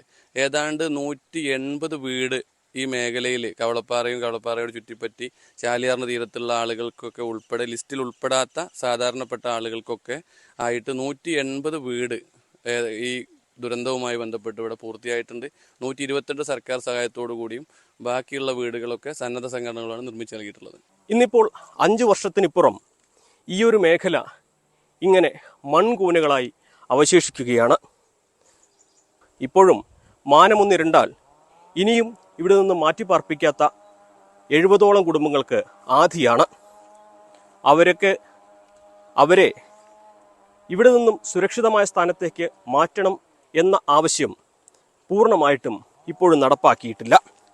അതുകൊണ്ട് തന്നെ മഴക്കാർ മാനത്ത് വന്നാൽ അവർ ക്യാമ്പുകളിലേക്ക് മാറുന്ന സാഹചര്യമാണുള്ളത്.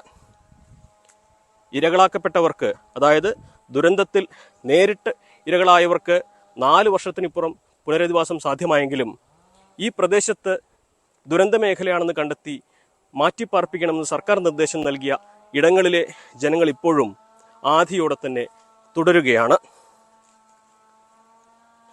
5 വർഷത്തിനിപ്പുറം നമുക്ക് കവളപ്പാറ ഇപ്രകാരമാണ് കാണാനാകുന്നത്. വയനാട് സംഭവിച്ച ദുരന്തത്തിൻ്റെ പകുതി പോലും കവളപ്പാറ സംഭവിച്ചിട്ടില്ല എന്ന് നമുക്ക് പറയാം. പക്ഷേ കവളപ്പാറയിലെ പുനരധിവാസവും ദുരിതാശ്വാസവും ഒക്കെ വയനാടിന് മാതൃകയാകുമോ എന്ന ചോദ്യത്തിന് കൃത്യമായ ഉത്തരം നൽകാനാകില്ല. വയനാട് പുനരധിവാസത്തിന് കവളപ്പാറ മാതൃക എന്ന് ഒരിക്കലും പറയാൻ കഴിയില്ല. കാരണം കവളപ്പാറയിലെ മാതൃക എന്ന് പറയുന്നത് ഞങ്ങളൊക്കെ നടത്തിയിട്ടുള്ള നിയമ പോരാട്ടങ്ങളും സമരങ്ങളൊക്കെയാണ്.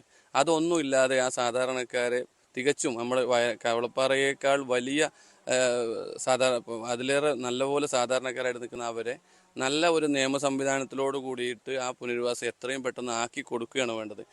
4 വർഷത്തിന് ശേഷമാണ് ഈ മേഖലയിൽ തന്നെ പുനരധിവാസം ഇത്രയെങ്കിലും പൂർത്തിയായത്.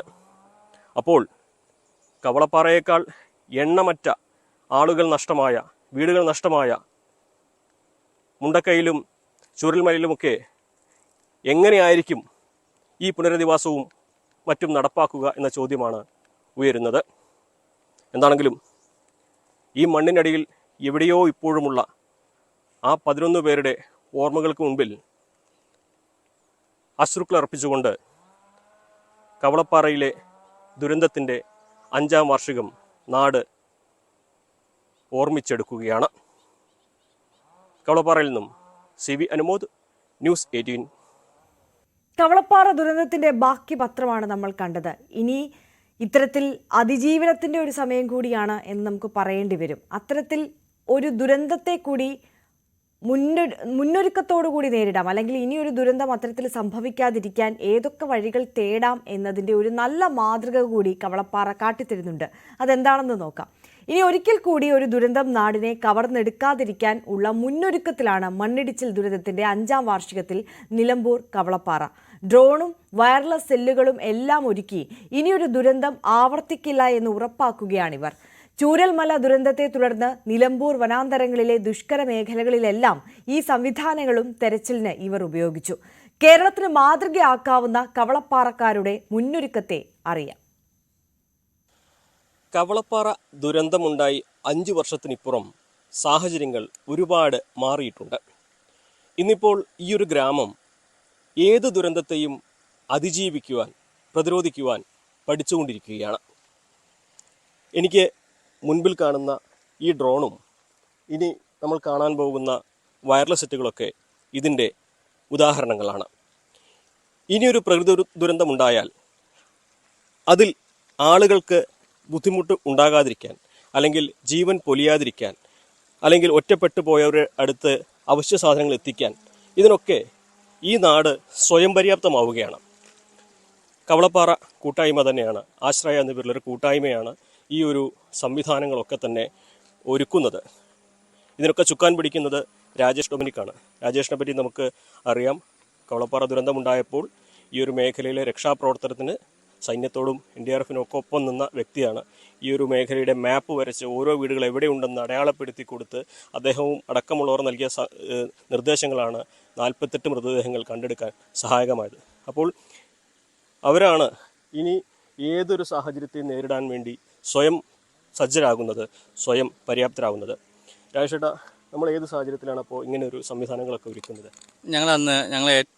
ഞങ്ങൾക്ക് കവളപ്പാറ ദുരന്തത്തിൽ നേരിട്ട പ്രശ്നം എന്ന് വെച്ചാൽ ലൈറ്റും നമുക്ക് വിളിച്ചറിയിക്കാനുള്ള സംവിധാനങ്ങൾ, അതായത് ആരൊക്കെ എവിടെയൊക്കെ പെട്ടിരിക്കുന്നു എന്നറിയാനുള്ള സംവിധാനങ്ങൾ ഇല്ലാണ്ടായിപ്പോയത് ഞങ്ങളെ സംബന്ധിച്ചിടത്തോളം വളരെയധികം ബുദ്ധിമുട്ടുണ്ടാക്കി. അപ്പോൾ ഞങ്ങൾ അവിടെ ആദ്യം നമ്മൾ ഫോക്കസ് ചെയ്ത് ലൈറ്റുകൾ ഉണ്ടാക്കാൻ വേണ്ടിയാണ്. ലൈറ്റ് ഉണ്ടാക്കി അത് ഇപ്രാവശ്യം തൊട്ട് ഞങ്ങൾ ഇനി 3 ദിവസത്തേക്ക് നമുക്ക് കറണ്ട് ഇല്ലെങ്കിലും അതിനുള്ള ബാറ്ററികളും ബാക്കപ്പുകളും അതിനുള്ള ലൈറ്റ് സംവിധാനങ്ങളും ഞങ്ങൾ ഒരുക്കി വെച്ചിട്ടുണ്ട് വീട്ടിൽ. അതേപോലെ തന്നെ ഞങ്ങൾ എന്ത് ചെയ്തിരിക്കുന്നു, ഈ കണക്ഷൻ മൊബൈൽ കണക്ടിവിറ്റി ഇല്ലെങ്കിലും നമുക്ക് എങ്ങനെ ഈ പറയുന്ന ഈ ഭാഗത്ത് എങ്ങനെ ബന്ധപ്പെടാമെന്ന് കണ്ടെത്തിക്കൊണ്ട് ആ കണക്ടിവിറ്റിക്ക് വേണ്ടിയിട്ട് ഞങ്ങൾ എന്ത് ചെയ്തു, ഞങ്ങൾ സംവിധാനങ്ങൾ ഒരുക്കി. അതായത് മൊബൈൽ ഇനി എനി കേസ് നമുക്ക് മൊബൈലുകളൊന്നും വർക്ക് ചെയ്യുന്നില്ലെങ്കിലും നമ്മൾ എന്ത് ചെയ്യും, നമ്മൾ ഈ പറയുന്ന 3 കിലോമീറ്റർ ഭാഗത്ത് നമ്മൾ എന്ത് ചെയ്യും, ഈ സംവിധാനം ഉപയോഗിച്ച് നമുക്ക് വേണ്ടപ്പെട്ട രക്ഷാപ്രവർത്തനത്തിൽ ഏർപ്പെട്ടിരിക്കുന്ന ആൾക്കാരുടെ രക്ഷപ്പെടുത്താനും അവരെ അറിയിക്കാനും എന്താണ് സംഭവിക്കുന്നത് അറിയിക്കാനും ഞങ്ങൾക്ക് കഴിയും. ഇപ്രാവശ്യം നമ്മൾ ഇതിൽ പുഴയിൽ നിന്ന് വെള്ളം കയറാൻ തുടങ്ങിയപ്പോൾ തന്നെ ഞങ്ങൾ അവിടെ ഈ വയർലെസ് ആയിട്ട് അവിടെ പോയിരുന്നു. എനി കേസ് നമുക്ക് മൊബൈൽ കിട്ടുന്നില്ലെങ്കിൽ നമുക്ക് വയർലെസ് ആയിട്ട് അറിയാം. ഇതിൻ്റെ ഒരു മെച്ചം വയർലെസിൻ്റെ പ്രത്യേകത നമ്മൾ 16-18 വയർലെസ് സെറ്റ് അല്ലെങ്കിൽ 20 വയർലെസ് സെറ്റ് നമ്മുടെ കയ്യിലുണ്ടെങ്കിൽ ഒരാൾ കൊടുക്കുന്ന വോയിസ് 20 പേർക്ക് ഒരേ സമയം കേൾക്കാൻ കഴിയും. മൊബൈൽ നമുക്ക് ഒരാളായിട്ട് ബന്ധപ്പെടാൻ കഴിയുള്ളൂ. മറ്റേത് 20 പേർക്ക് ഒരേപോലെ നിന്ന് വർക്ക് ചെയ്യാൻ കഴിയും. ഇപ്രാവശ്യം ഞങ്ങൾ ഈ ചൂരൽമലയിൽ നിന്നുണ്ടായ ബോഡി കളക്ട് ചെയ്യാൻ വേണ്ടി പോകുന്ന സമയത്ത് മുണ്ടേരി ഫാമിൽ നിന്ന് മോൾ ഭാഗത്തേക്ക് പോയ ഭാഗത്തേക്ക് ഒന്നും മൊബൈൽ റേഞ്ച് ഇല്ല. അവിടെ ഞങ്ങളുടെ കൂട്ടാളികൾ ഞങ്ങൾ പോയിട്ട് ഞങ്ങളാണ് ഏറ്റവും ടോപ്പിൽ പോയിട്ട് രക്ഷാപ്രവർത്തനം ആദ്യ സമയങ്ങളിൽ രക്ഷാപ്രവർത്തനം നടത്തുകയും പിന്നീട് നമുക്ക് ബോഡി കളക്ട് ചെയ്യാൻ പോയത് മുഴുവൻ ഞങ്ങൾക്ക് അതിന് വേഗതയിൽ എത്താൻ കഴിഞ്ഞുകൊണ്ടിരുന്നത്. അത് ഞങ്ങൾക്ക് സഹായിച്ചത് ഞങ്ങളുടെ ഈ വയർലെസ് സെറ്റാണ്. കാരണം വെച്ചാൽ ഞങ്ങളുടെ ആൾക്കാരൊന്നും മിസ് ചെയ്യാണ്ട് കൃത്യമായിട്ട് അറേഞ്ച് ചെയ്യാനും ഈ രണ്ട് പേർക്ക് ഓരോ മൊബൈൽ സെറ്റുകൾ കൊടുക്കുകയും അവർ കണ്ടെത്തുന്ന കാര്യങ്ങൾ അപ്പോൾ ഞങ്ങളെല്ലാ ഗ്രൂപ്പിൽ അറിയിക്കുകയും അത് എങ്ങോട്ടാണ് നീക്കേണ്ടത്, എന്താ ചെയ്യേണ്ടത്, എവിടേക്ക് എത്തിക്കണം എന്ന് പറഞ്ഞ എല്ലാ കാര്യങ്ങളും ഇതുകൊണ്ട് ചെയ്യാൻ കഴിഞ്ഞു. അതുകൊണ്ട് ഞങ്ങൾക്ക് ബോഡികൾ കൂടുതൽ കളക്ട് ചെയ്യാനും അതേപോലെ മറ്റുള്ള ഹെലികോപ്റ്ററിൽ പിക്ക് ചെയ്യാനൊക്കെ ഞങ്ങളെ കൊണ്ട് കഴിഞ്ഞു. അപ്പോൾ ഈ നമ്മുടെ ഗ്രാമങ്ങളിൽ കേരളത്തിലെ ഓരോ ഗ്രാമവും അതിനനുസരിച്ച് നമ്മൾ സ്വയം പ്രതികരിക്കണം. കാരണം നമുക്കറിയാം ഒരു ഗവൺമെൻറ് സംവിധാനം ആക്റ്റീവ് ആണെങ്കിൽ ഞങ്ങളെ സംബന്ധിച്ച് ഞങ്ങൾക്ക് ആക്റ്റീവായത് 12 മണിക്കൂറിന് ശേഷമാണ്. അതായത് ഒരു അറിയിപ്പ് കൊടുക്കാൻ പോലും ഞങ്ങൾക്ക് 12 മണിക്കൂർ സമയമെടുത്തു. ഇനി ഞങ്ങൾക്ക് ആ ബുദ്ധിമുട്ട് വരില്ല. കാരണം ഞങ്ങൾ ഉണ്ടായ സമയത്തിന് ഞങ്ങൾക്ക് ഇതല്ലെങ്കിൽ വേറെ ഏതെങ്കിലും സമയം ഇപ്പോൾ ഹാം റേഡിയോ വരെ ഉപയോഗിച്ചിട്ട് ഞങ്ങൾ എന്ത് ചെയ്യും, റിപ്പോർട്ട് ചെയ്യും. ഇതിന് ലൈസൻസ് എടുക്കേണ്ട ആവശ്യമുണ്ട്. എങ്ങനെയാണ് ഇതിന്റെ പ്രവർത്തനം? ഇതിന് 5 കിലോമീറ്റർ താഴെയുള്ള മൊബൈൽ വാക്കി ടോക്കുകൾക്കോ അല്ലെങ്കിൽ വയർലെസ് സെറ്റുകൾക്കോ നമുക്ക് ലൈസൻസിന്റെ ആവശ്യമില്ല. അത് നമ്മളൊരു ഗ്രാമത്തിലെ ഒരു കൂട്ടായ്മ ഉണ്ടാക്കിയിട്ട് ഞങ്ങൾ ആശ്രയ ഗ്രൂപ്പ് തുടങ്ങിയ ശേഷം അതിനകത്തേക്ക് ഞങ്ങൾ എന്ത് ചെയ്തു, ഈ നമുക്ക് ആവശ്യമുള്ള സാധനങ്ങൾ മെറ്റീരിയൽസ് നമുക്ക് ജനങ്ങളുടെ പിന്നെ എന്തെങ്കിലും കാര്യത്തിന് ആശ്രയിക്കേണ്ടിട്ടുണ്ടെങ്കിൽ അതെല്ലാം ഞങ്ങൾ ആഡ് ചെയ്തിട്ടു. ഇത് മാത്രമല്ല, ഞങ്ങളെ ഉപകരണങ്ങൾ, മെഷീനറികൾ, എല്ലാ സാധനവും അതിനുശേഷം ഞങ്ങൾ പിക്ക് ചെയ്ത് വെച്ചു. മരം മുറിക്കാനുള്ള മെഷീൻസ്, കുഴിയെടുക്കാനുള്ള മെഷീൻസ്, ഡിപ്പ് ചെയ്യാനുള്ള മെഷീൻസ്, ഇതെല്ലാം പല മെഷീനറീസ് നമുക്ക് ആ സ്പാം വഴി നമുക്ക് സബ്സിഡിയോട് ലഭിച്ചു. ബാക്കിയുള്ളത് ഞങ്ങൾ പൈസ സ്വരൂപിച്ച് ഞങ്ങൾ സെറ്റ് ചെയ്ത് വെച്ചിരിക്കുകയാണ്. ഒരുപാട് ചിലവ് വന്നു ഏകദേശം ഒരു 10-18 ലക്ഷം രൂപ അടുത്ത് ഞങ്ങൾക്ക് ചിലവ് വന്നിട്ടുണ്ട്. പക്ഷേ അതിനകത്ത് സ്പാമിൽ സബ്സിഡി ആയിട്ട് കുറേ കിട്ടി. പിന്നെ ഞങ്ങളുടെ മെമ്പർ ദിലീപ് എന്ന് പറഞ്ഞ മെമ്പറുണ്ട്, നല്ല രീതിയിൽ ഞങ്ങളെ സഹായിച്ചിട്ടുണ്ട്, പൈസ കൊണ്ട് സഹായിച്ചിട്ടുണ്ട്, മറ്റുള്ള എല്ലാ സപ്പോർട്ടും ഞങ്ങൾക്ക് ചെയ്തു തരുന്നുണ്ട്. അപ്പോൾ അതുകൊണ്ട് ഞങ്ങൾക്ക് എന്ത് ചെയ്യാം, മെമ്പർ തന്നെയാണ് ഈ സ്വയംസേവക ഗ്രൂപ്പിൻ്റെ പ്രസിഡന്റായി നിൽക്കുന്നത്, ഞാൻ സെക്രട്ടറി ആയിരിക്കുന്നു, ബാക്കിയുള്ളവർ പ്രവർത്തിച്ചുകൊണ്ടിരിക്കുന്നു. അപ്പോൾ ഞങ്ങൾ ഏകീകരിച്ച് പ്രവർത്തിക്കാൻ കഴിയുന്നു. 14 പോയിന്റിൽ നിന്ന് അറ്റ് എ ടൈമിൽ നമുക്ക് അവിടെ എന്താ സംഭവിച്ചിരിക്കുന്നത് നമുക്ക് അറിയാനും കഴിയും. ഇപ്പോൾ നമുക്ക് കഴിഞ്ഞ ദിവസം തന്നെ ഞങ്ങൾക്ക് അവിടെ ഫസ്റ്റ് ഫ്ലോറിൽ അന്ന് പൊട്ടിയ സമയത്ത് നമുക്ക് ഈ വീടിൻ്റെ താഴെ ഭാഗത്തുള്ള ആൾക്കാരെ നമ്മൾ ഇന്നുവരെ മാറ്റി പറപ്പിച്ചില്ല. അപ്പോൾ അവർക്ക് ഇൻഫോം ചെയ്യാൻ കഴിഞ്ഞത് നമുക്ക് എന്താണ്, അവിടുന്ന് വയർലെസ് ഉപയോഗിച്ച് ഞങ്ങൾ പറഞ്ഞു മുകളിൽ വെള്ളം വരുന്നുണ്ട്. ഓരോ മേഖലയിൽ ആൾക്കാർക്ക് കൊടുക്കുമോ? അതെ, ഓരോ മേഖലകൾ ഓരോ 2 കിലോമീറ്റർ ഗ്യാപ്പിൽ നിൽക്കുന്ന ആൾക്കാർക്കും വീടുകൾ ഒരു 1 കിലോമീറ്റർ ആൾക്കാർക്ക് ഇത് കൊടുത്തിട്ടുണ്ട്. അവരൊക്കെ നമ്മുടെ ഒപ്പം സഹകരിക്കുന്ന ആൾക്കാരാണ്, പിള്ളേരുടെ യുവാക്കളുണ്ട്, അവർക്കൊക്കെ ഇത് കൊടുത്തേൽപ്പിക്കും. അവർ കൊടുത്തേൽപ്പിച്ചിട്ട് എന്തെങ്കിലും റിസ്ക്കുകളോ ബുദ്ധിമുട്ടുണ്ടെങ്കിൽ ഞങ്ങൾ ഇതിലൂടെ വോയിസ് വിടാൻ പറയും. വോയിസ് വിടുന്ന സമയത്ത് നമുക്ക് എല്ലാവരും അറിയും. എനിക്ക് ഒരു പരിധി കഴിഞ്ഞ് വെള്ളം കയറിയ താഴെയുള്ളവരെ നമുക്ക് ആ സെക്കൻഡിൽ മാറ്റാൻ കഴിയും. കാലാവസ്ഥ മാറുമ്പോൾ തന്നെ ഈ വയർലെസ് എല്ലാം സജ്ജമാക്കുന്നു, എല്ലാം സജ്ജമാക്കും. അതായത് റെഡ് അലേർട്ട് പ്രഖ്യാപിക്കുന്ന സമയത്ത് ഞങ്ങൾ വയർലെസ് എല്ലാം സജ്ജമാക്കി എല്ലാം തയ്യാറായി എടുക്കും. ഇനി ഒരു ദുരന്തം ഒരാൾ നഷ്ടപ്പെടാൻ ഞങ്ങൾ സമ്മതിക്കില്ല. അത് എന്ത് വില കൊടുത്ത് ഞങ്ങൾ നേടും. ഈ ഡ്രോണിൽ ലൈറ്റൊക്കെ ഡ്രോണിൽ നമ്മൾ ലൈറ്റ് സെറ്റ് ചെയ്ത് വെച്ചിട്ടുണ്ട്. നമുക്ക് എന്ത് ചെയ്യാം, ഇനി ഒരു സംഭവം ഉണ്ടാക്കാൻ ഡ്രോണിൽ ഞങ്ങൾ കൃത്യമായിട്ട് ഞങ്ങളുടെ ഈ സ്ഥലം മുഴുവൻ ഏരിയ മാപ്പ് ചെയ്ത് വെച്ചേക്കുവാണ്. എത്ര ഹൈറ്റിൽ പറത്തണം എന്നുള്ളത് ഞങ്ങൾ ഡിസൈൻ ചെയ്ത് വെച്ചിട്ടുണ്ട്.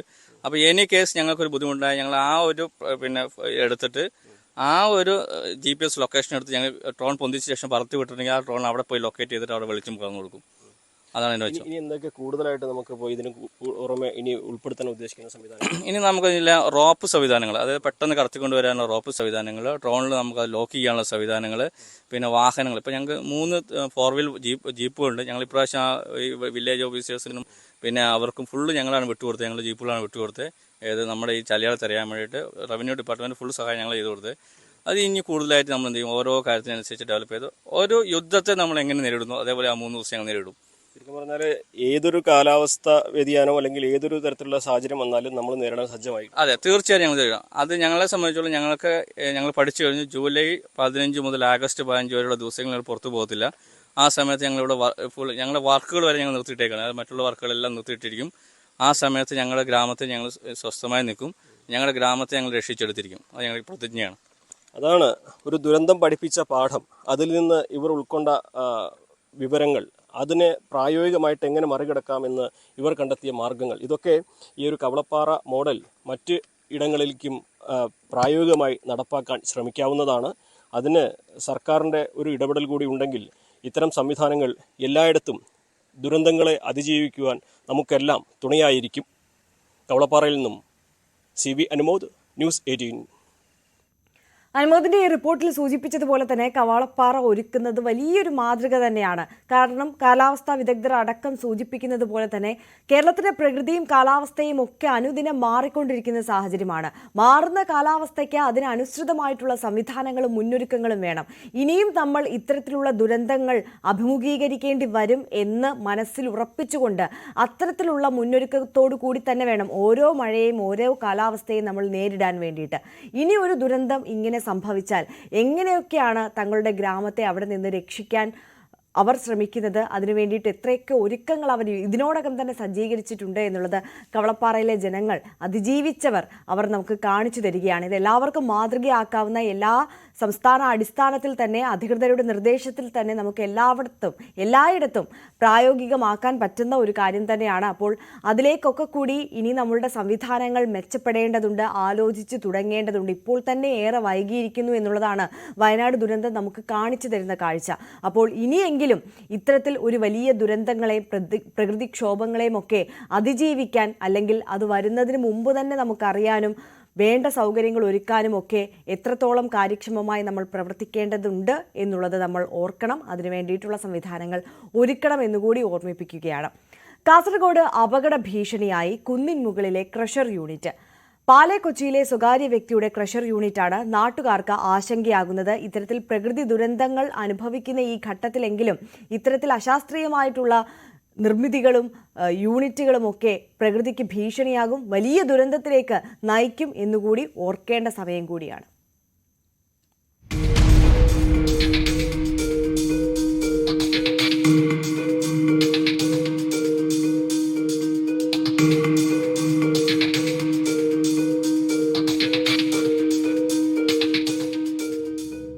മഴ കനക്കുമ്പോൾ ആദിയോടെ കഴിയുകയാണ് കാസർകോട്ടെ ഒരു ഗ്രാമം. കോടോംബേളൂർ പഞ്ചായത്തിൽ ഉൾപ്പെട്ട 7-ാം മൈൽ തട്ടുമ്മൽ പാലക്കൊച്ചിയിൽ പ്രവർത്തിക്കുന്ന സ്വകാര്യ വ്യക്തിയുടെ ക്രഷർ യൂണിറ്റാണ് നാട്ടുകാരുടെ ഉറക്കം കെടുത്തുന്നത്. കുന്നിന് മുകളിലുള്ള ഈ ക്രഷർ യൂണിറ്റിൽ ഭാരമേറിയുള്ള കരിങ്കല്ലുകൾ 250-ലേറെ മീറ്റർ ഉയരത്തിൽ കൂട്ടിയിടുന്നത് ഉരുൾപൊട്ടലിന് കാരണമാകുമെന്ന ആശങ്കയിലാണ് ഇവിടുത്തുകാർ.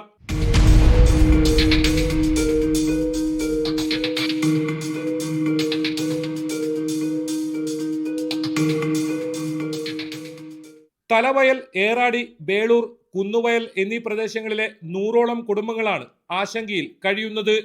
അശാസ്ത്രീയമായ രീതിയിൽ പ്രവർത്തിക്കുന്ന ക്രഷർ യൂണിറ്റിനെതിരെ അധികൃതർക്ക് നിരവധി തവണ പരാതി നൽകിയെങ്കിലും നടപടിയൊന്നും ഉണ്ടായില്ലെന്ന് നാട്ടുകാർ പറയുന്നു. ഈ കല്ലാണ് ഇപ്പോൾ ഈ ക്രഷറിലിട്ട് അടിക്കുന്നത്. പിന്നെ ഇതിന് 1 കിലോമീറ്റർ 2 കിലോമീറ്റർ അകലെയും ഇതിൻ്റെ സ്പർശം നമ്മളെ നെഞ്ചത്തേക്ക് അടിക്കും. അതേപോലെ ഈ കല്ലെല്ലാം ഊരി വീണ് കഴിഞ്ഞാൽ നമ്മളെ ശരിക്കും വയനാട് തന്നെ ആവും ഇത്. ചെറിയ രീതിയിൽ ആരംഭിച്ച ക്രഷർ പിന്നീട് കുന്നിൻ മുകളിലെ ഏക്കർ കണക്കിന് സ്ഥലമേറ്റെടുത്ത് കുന്നിടിച്ച് നിരപ്പാക്കിയ ശേഷമാണ് പ്രവർത്തനം വിപുലീകരിച്ചത്. പ്രദേശത്ത് 1 ലക്ഷത്തോളം ലിറ്റർ ജലം സംഭരിക്കാൻ കഴിയുന്ന ടാങ്കി നിർമ്മിച്ചതും പ്രദേശവാസികളിൽ ഭീതി ഉയർത്തുന്നു. ഒരു സുപ്രഭാതത്തിൽ ഇവരുടെ ചെറിയൊരു ടാങ്ക് കെട്ടുന്ന അറിഞ്ഞുകൊണ്ട് ഈ കാസർഗോഡ് ജില്ലയിൽ ഇല്ലാത്ത രീതിയിലുള്ള ഒരു വലിയ ബോളർ കല്ല് അടിക്കേണ്ട ഒരു സംവിധാനമാക്കി നമ്മൾ താഴെ എത്രയോ ഒരു 3 കിലോമീറ്റർ ദൂരത്തേക്ക് വരെ ഇവിടെയൊക്കെ ഈ ക്രഷർ പ്രവർത്തിക്കുമ്പോൾ നമ്മളെ കാലിൻ്റെ അടിയിൽ നിന്ന് ഇങ്ങനെ സ്പർശനം നമുക്ക് വരുന്നുണ്ട്. ഒരു 5 കൊല്ലം സ്റ്റോക്ക് ചെയ്യുന്ന കല്ലുകൾ ഇവിടെ സ്റ്റോക്ക് ചെയ്തിട്ടുണ്ട്. 5 കൊല്ലം ഇവർക്ക് പൊട്ടിക്കാൻ പറ്റുന്ന കല്ലുകൾ. മഴ കനക്കുമ്പോൾ പ്രദേശത്തേക്ക് മഴവെള്ളത്തോടൊപ്പം കുന്നിടിച്ച് നിരത്തിയ സ്ഥലത്തെ മണ്ണും മരങ്ങളും കടപൊഴുകി ചെറിയ ചാലുകളിലൂടെ താഴ്ന്ന പ്രദേശങ്ങളിലേക്ക് ഒലിച്ചിറങ്ങുന്നതും അപകടം വിളിച്ചു വരുത്തുകയാണ്. മഴ ശക്തി പ്രാപിക്കുന്നതിന് മുൻപ് ക്രഷർ മാറ്റി സ്ഥാപിച്ച് കരിങ്കല്ലുകൾ ഇവിടെ നിന്നും നീക്കം ചെയ്യണമെന്നാണ് നാട്ടുകാരുടെ ആവശ്യം.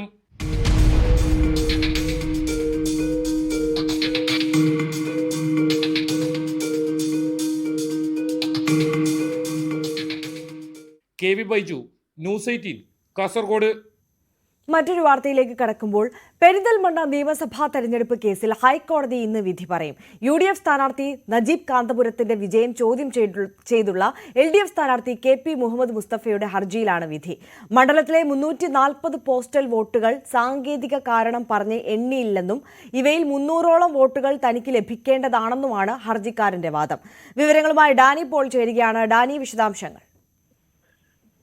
ആര്യ, ഇന്ന് രാവിലെ 10:15 കേസ് പരിഗണിക്കുന്നതെന്നാണ് മനസ്സിലാക്കാനായിട്ട് സാധിക്കുന്നത്. ഈ കേസുമായി ബന്ധപ്പെട്ട കഴിഞ്ഞ കുറെ നാളുകളായി വാദങ്ങൾ ഹൈക്കോടതിയിൽ നടന്നു വരികയായിരുന്നു. പ്രധാനപ്പെട്ടതായും ഇത് പോസ്റ്റൽ വോട്ടുകൾ സംബന്ധിച്ചുള്ള ഒരു അവ്യക്തത ചൂണ്ടിക്കാണിച്ചുകൊണ്ടാണ് ഹർജിക്കാരൻ കോടതിയെ സമീപിച്ചത്. UDF സ്ഥാനാർത്ഥിയായിരുന്ന നജീബ് കാന്തപുരത്തിന്റെ വിജയമാണ് LDF സ്വതന്ത്ര സ്ഥാനാർത്ഥി KP മുഹമ്മദ് മുസ്തഫ ചോദ്യം ചെയ്യുന്നത്. അതിൽ പോസ്റ്റൽ വോട്ടുകൾ 340ഓളം പോസ്റ്റൽ വോട്ടുകൾ സാങ്കേതിക കാരണങ്ങൾ പറഞ്ഞ് ചൂണ്ടിക്കാണിച്ച് എണ്ണിയില്ല. അതിൽ കൂടുതലും തനിക്ക് ലഭിക്കേണ്ട വോട്ടുകൾ, അതാണ് 300ഓളം വോട്ടുകളും തനിക്ക് ലഭിക്കേണ്ടത് എന്നാണ് അദ്ദേഹം പറയുന്നത്. 34 വോട്ടുകളുടെ 38 വോട്ടുകൾക്കാണ് നജീബ് കാന്തപുരം ജയിച്ചിരുന്നത്. അതുകൊണ്ട് തന്നെ ഈ പോസ്റ്റൽ വോട്ടുകൾ എണ്ണേണ്ടത് വളരെ അത്യാവശ്യം തന്നെയായിരുന്നുവെന്നായിരുന്നു അദ്ദേഹം ചൂണ്ടിക്കാണിച്ചത്. ഇതിൽ സാങ്കേതിക കാരണങ്ങളാണ് ഇതിൽ പരാമർശിക്കുന്നത് എന്നാണ് അത് ചൂണ്ടിക്കാണിച്ചത്. ഒപ്പം തന്നെയും ഇതിനെ ചോദ്യം ചെയ്തുകൊണ്ട് നജീബ് കാന്തപുരം സുപ്രീം കോടതിയെ അടക്കം സമീപിച്ചിരുന്ന ഒരു സാഹചര്യം ഉണ്ടായിരുന്നു. എന്നാൽ ഹർജി നിയമാനുസൃതമാണെന്ന് വ്യക്തമാക്കിക്കൊണ്ട് ഈ ആവശ്യം തള്ളുകയായിരുന്നു. തെളിവ് നിയമത്തിലെ പ്രക്രിയ പൂർത്തിയാക്കാതെ കൃത്രിമം കാട്ടിയെന്നടക്കം ആരോപണം ഉയർന്നിരുന്നു. ഇതിൽ പെട്ടിയിലുള്ള ഇപ്പോൾ തെരഞ്ഞെടുപ്പ് രേഖകളും CDകളും ഹർജിക്കൊപ്പം നൽകിയ പെൻഡ്രൈവ് ഉൾപ്പെടെയുള്ള കാര്യങ്ങൾ, ഇത് സാക്ഷി വിസ്താര സമയത്ത് തെളിവായി സ്വീകരിക്കുന്നതടക്കമുള്ള ഒരു ആവശ്യങ്ങൾ നജീബ് കാന്തപുരം അത് ഉയർത്തിയിരുന്നു. പക്ഷെ അതും കോടതി നിരാകരിക്കുകയായിരുന്നു. എന്തായാലും ഈ കേസിൽ വാദമുഖങ്ങൾ പരിഗണിച്ച ശേഷമാണ് ഇന്ന് കോടതി വിധി പ്രസ്താവത്തിലേക്ക് കടക്കുകയും ചെയ്യുന്നത്. നേരത്തെ ഇവിടുന്ന് കാണാതായ പോസ്റ്റൽ വോട്ടുകൾ, അത് സംബന്ധിയായ കാര്യങ്ങൾ പിന്നീട് കണ്ടെത്തുകയടക്കം ഉണ്ടായിരുന്നു. മലപ്പുറം സഹകരണ സംഘം ജോയിന്റ് രജിസ്ട്രാർ ഓഫീസിൽ നിന്നടക്കം കണ്ടെത്തിയിരുന്നു. ഇത് കൈകാര്യം ചെയ്തതിലൊരു അശ്രദ്ധയാണ് അതടക്കമുള്ള കാര്യങ്ങൾ ചൂണ്ടിക്കാണിച്ചുകൊണ്ട് തെരഞ്ഞെടുപ്പ് കമ്മീഷനും കോടതിയിൽ റിപ്പോർട്ട് ചെയ്ത ഒരു സാഹചര്യം കൂടി നിലവിലുണ്ട്. എന്തായാലും വാദമുഖങ്ങൾ പരിഗണിച്ച ശേഷമാണ് ഇന്ന് കോടതി വിധി പ്രസ്താവത്തിലേക്ക് കടക്കുന്നത്. തീർച്ചയായും ഡാൻ ഇപ്പോഴാണ് വിവരങ്ങൾ നൽകിയത്. പെരിന്തൽമണ്ണ നിയമസഭാ തെരഞ്ഞെടുപ്പ് കേസിൽ ഹൈക്കോടതി വിധി ഇന്ന്. ഇനി നമ്മൾ പോകുന്ന വാർത്തയിലേക്ക്, അതായത് ഒരു തെരുവുനായ ആക്രമണം കാരണം ഒരു നാടിലെ സ്കൂളുകൾക്കും അംഗനവാടികൾക്കുമൊക്കെ അവധി നൽകേണ്ട ഗതികേടിലേക്ക് ഒരു നാട് കടന്നാലുള്ള അവസ്ഥയെക്കുറിച്ചൊന്ന് ആലോചിച്ച് നോക്കൂ. കോഴിക്കോട് പയ്യോളിയിലാണ് ജനങ്ങൾ തെരുവുനായ ആക്രമണത്തെ കൊണ്ട് പൊറുതിമുട്ടിയിരിക്കുന്നത്. നഗരസഭയിലെ 4 വാർഡുകളിലാണ് 23 പേർക്ക് തെരുവുനായ ആക്രമണത്തിൽ പരിക്കേറ്റത് ഇതുവരെ. പയ്യോളിയിലും സമീപ പ്രദേശങ്ങളിലുമാണ് തെരുവുനായകളുടെ ആക്രമണം രൂക്ഷമായത്. ഈ സാഹചര്യത്തിൽ Thachankunnu government UP സ്കൂളിനും Keezhoor AUP സ്കൂളിനും നഗരസഭയിലെ 4 വാർഡുകളിലെ അംഗനവാടികൾക്കും പ്രാദേശിക അവധി പ്രഖ്യാപിക്കുകയായിരുന്നു. വിദ്യാർത്ഥികൾക്കും വീട്ടമ്മമാർക്കും വൃദ്ധർക്കും ഉൾപ്പെടെ തെരുവുനായ ആക്രമണത്തിൽ പരിക്കേറ്റു. സ്കൂൾ വിദ്യാർത്ഥിക്കടക്കം ഗുരുതരമായി പരിക്കേറ്റ സാഹചര്യത്തിലാണ് പയ്യോളി നഗരസഭാ ചെയർമാൻ മേലടി AEOയെ ഗൗരവം ധരിപ്പിച്ചത്. ഇതിന്റെ അടിസ്ഥാനത്തിൽ അവധി നിർദ്ദേശമുണ്ടാവുകയായിരുന്നു. 4 വാർഡുകളിൽ പയ്യോളി മുനിസിപ്പാലിറ്റിയിലെ 16, 17, 18, 19 വാർഡുകളിൽ ഇന്നലെ 23ഓളം പേരെ നായ കടിച്ചിട്ടുണ്ട്. ഇന്നലെ കുറേ ആളുടെ വടകര ഗവൺമെൻറ് ഹോസ്പിറ്റലിലും അതുപോലെ തന്നെ നമ്മുടെ കോഴിക്കോട് മെഡിക്കൽ കോളേജിലുമാണ്. അതിൽ 16-ാം ഡിവിഷനിൽ ഏകദേശം ഒരു 14 വയസ്സുള്ള ഒരു കുട്ടിയെ വളരെ വലിയ പരിക്കോട് കൂടിയാണ് ഇന്നലെ ഹോസ്പിറ്റലിൽ അഡ്മിറ്റ് ആയത്. അപ്പോൾ ഇന്നലെ ബഹുമാനപ്പെട്ട ചെയർമാനും ആരോഗ്യ സ്റ്റാൻഡിംഗ് ചെയർമാനും ഹെൽത്ത് വിഭാഗവും ഒക്കെ ഇന്നലെ വടകര ഹോസ്പിറ്റലിലും അതുപോലെ തന്നെ നമ്മുടെ കോഴിക്കോട് മെഡിക്കൽ കോളേജിലും ഉണ്ടായിരുന്നു. അപ്പോൾ എത്രയും വേഗം ഇതിനൊരു സംവിധാനം ഉണ്ടാക്കണമെന്ന് ഉത്തരവാദപ്പെട്ട ഗവൺമെൻറ്റുകൾ. മുനിസിപ്പാലിറ്റിയെ സംബന്ധിച്ചിടത്തോളം ഇതിൻ്റെ കാര്യങ്ങളൊക്കെ അറിയാം. എന്നിരുന്നാലും ഇതിനൊരു നിയമാവലി എല്ലാം ഉള്ളതുകൊണ്ട് ജനങ്ങളുടെ സുരക്ഷയ്ക്ക് വേണ്ടി എത്രയും വേഗം ഒരു നടപടി ഉണ്ടാകുന്നതാണ് നാട്ടുകാരുടെ എല്ലാം ആവശ്യം. ആക്രമണം നടത്തിയ 2 നായകളിൽ ഒന്നിനെ ചത്ത നിലയിൽ കണ്ടെത്തിയതായി പ്രദേശവാസികൾ പറഞ്ഞു. ന്യൂസ് 18 പയ്യോളി. പാർട്ടി സ്ഥാനാർത്ഥിയെ തോൽപ്പിക്കാൻ ശ്രമിച്ചതിന് CPM തിരുവല്ല ഏരിയ സെക്രട്ടറിക്കെതിരെ നടപടി. Area secretary Francis V. ആന്റണിയെ ചുമതലകളിൽ നിന്ന് നീക്കി. സംസ്ഥാന സെക്രട്ടറി MV ഗോവിന്ദൻ പങ്കെടുത്ത ജില്ലാ കമ്മിറ്റി യോഗത്തിന്റേതാണ് തീരുമാനം. ജില്ലാ കമ്മിറ്റി അംഗം സതീഷ് കുമാറിന് പകരം ചുമതല നൽകി. പഞ്ചായത്ത് തെരഞ്ഞെടുപ്പിൽ പാർട്ടി സ്ഥാനാർത്ഥിയെ തോൽപ്പിക്കാൻ ശ്രമിച്ചുവെന്ന പരാതിയിന്മേലാണ് നടപടി. Francis V. ആന്റണിയെ ജില്ലാ കമ്മിറ്റിയിൽ നിന്നും ഒഴിവാക്കിയിട്ടുണ്ട്. നടുക്കുന്ന ഓർമ്മകളുമായി കരിപ്പൂരിൽ അപകടത്തിൽപ്പെട്ട എയർ ഇന്ത്യ എക്സ്പ്രസ് വിമാനത്തിലെ യാത്രക്കാർ വീണ്ടും ഒത്തുകൂടി. മലബാർ ഡെവലപ്മെന്റ് ഫോറത്തിന്റെ നേതൃത്വത്തിൽ ചിറയിൽ കുടുംബാരോഗ്യ കേന്ദ്രത്തിന്റെ അപകടത്തിൽ മരിച്ചവരുടെ ആശ്രിതരും പരിക്കേറ്റ യാത്രക്കാരും നിർമ്മിച്ചു നൽകുന്ന പുതിയ കെട്ടിടത്തിന്റെ നിർമ്മാണ ഉദ്ഘാടന ചടങ്ങിലായിരുന്നു പരിചയം പുതുക്കൽ. അപകടത്തിന്റെ 4ാം വാർഷികം ഇന്നലെയായിരുന്നു. 2020 ഓഗസ്റ്റ് 7 രാത്രി 8 മണിയോടെയാണ് കരിപ്പൂർ വിമാനത്താവളത്തിൽ ആ ദുരന്ത വിമാനം പറന്നിറങ്ങിയത്. ദുബൈയിൽ നിന്ന് 184 യാത്രക്കാരും 6 ജീവനക്കാരുമായി കരിപ്പൂരിലെത്തിയ IX-1344 എയർ ഇന്ത്യ എക്സ്പ്രസ് വിമാനം കനത്ത മഴയിൽ റൺവേ കാണാതെ 2 വട്ടം ലാൻഡ് ചെയ്യാനാവാതെ പറന്നുയർന്നു. വിമാനം പിന്നീട് ലാൻഡ് ചെയ്തത് സാധാരണ ലാൻഡ് ചെയ്യാൻ ഉപയോഗിക്കാത്ത 10 റൺവേയിലാണ്. റൺവേയിൽ നിന്ന് തെന്നിമാറി ചതുപ്പു നിലവും കടന്ന് 35 മീറ്ററോളം താഴേക്ക് വീണ് 3 കഷ്ണങ്ങളായി പിളരുകയായിരുന്നു. വിമാനത്താവളത്തിന്റെ ചുറ്റുമതിൽ തകർത്ത് വിമാനത്തിന്റെ മുൻഭാഗം പുറത്തേക്കെത്തി. വിമാനത്തിന്റെ പൈലറ്റ് ദീപക് വസന്ത് സാത്തെ, സഹ പൈലറ്റ് അഖിലേഷ് കുമാർ എന്നിവരെ കൂടാതെ 19 പേരാണ് അപകടത്തിൽ മരിച്ചത്.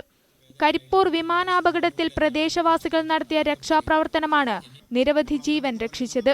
കരിപ്പൂർ വിമാനാപകടത്തിന്റെ 4ാമത് വാർഷികത്തിൽ രക്ഷാപ്രവർത്തനം നടത്തിയ കരിപ്പൂർ നിവാസികളോട് നന്ദി പ്രകടിപ്പിച്ചുകൊണ്ടാണ് പ്രദേശത്തെ ആരോഗ്യ കേന്ദ്രത്തിന് പുതിയ കെട്ടിടം നിർമ്മിച്ചു നൽകുന്നത്. മലബാർ ഡെവലപ്മെന്റ് ഫോറത്തിന്റെ നേതൃത്വത്തിലാണ് അപകടത്തിൽ മരണപ്പെട്ട യാത്രക്കാരുടെ ആശ്രിതരും പരിക്കുപറ്റിയ യാത്രക്കാരും ചേർന്ന് അപകടം നടന്ന സ്ഥലത്തിന് പരിസരത്തുള്ള ചിറയിൽ ഫാമിലി ഹെൽത്ത് സെന്ററിന് കെട്ടിടം നിർമ്മിച്ചു നൽകുന്നത്. കെട്ടിടത്തിന്റെ പ്രവൃത്തി ഉദ്ഘാടനം കൊണ്ടോട്ടി നഗരസഭ ആക്ടിംഗ് ചെയർമാൻ അഷ്റഫ് മാടൻ നിർവഹിച്ചു. 30 ലക്ഷം രൂപയുടെ കെട്ടിടമാണ് നിർമ്മിക്കുക. 1 ഏക്കർ ഭൂമിയാണ് ഫാമിലി ഹെൽത്ത് സെന്ററിനു കീഴിലുള്ളത്. നിലവിൽ മാസ്റ്റർ പ്ലാൻ തയ്യാറാക്കിയതാണ്. സർക്കാർ അംഗീകാരത്തോടെയുള്ള നിർമ്മാണം കഴിഞ്ഞ വർഷം ശിലാസ്ഥാപനം നടത്തിയിരുന്നെങ്കിലും നിരവധി സാങ്കേതിക കുരുക്കുകളിൽപ്പെട്ട് നീണ്ടുപോയി. 4ാമത്തെ വാർഷികമാണ് ഇന്ന്.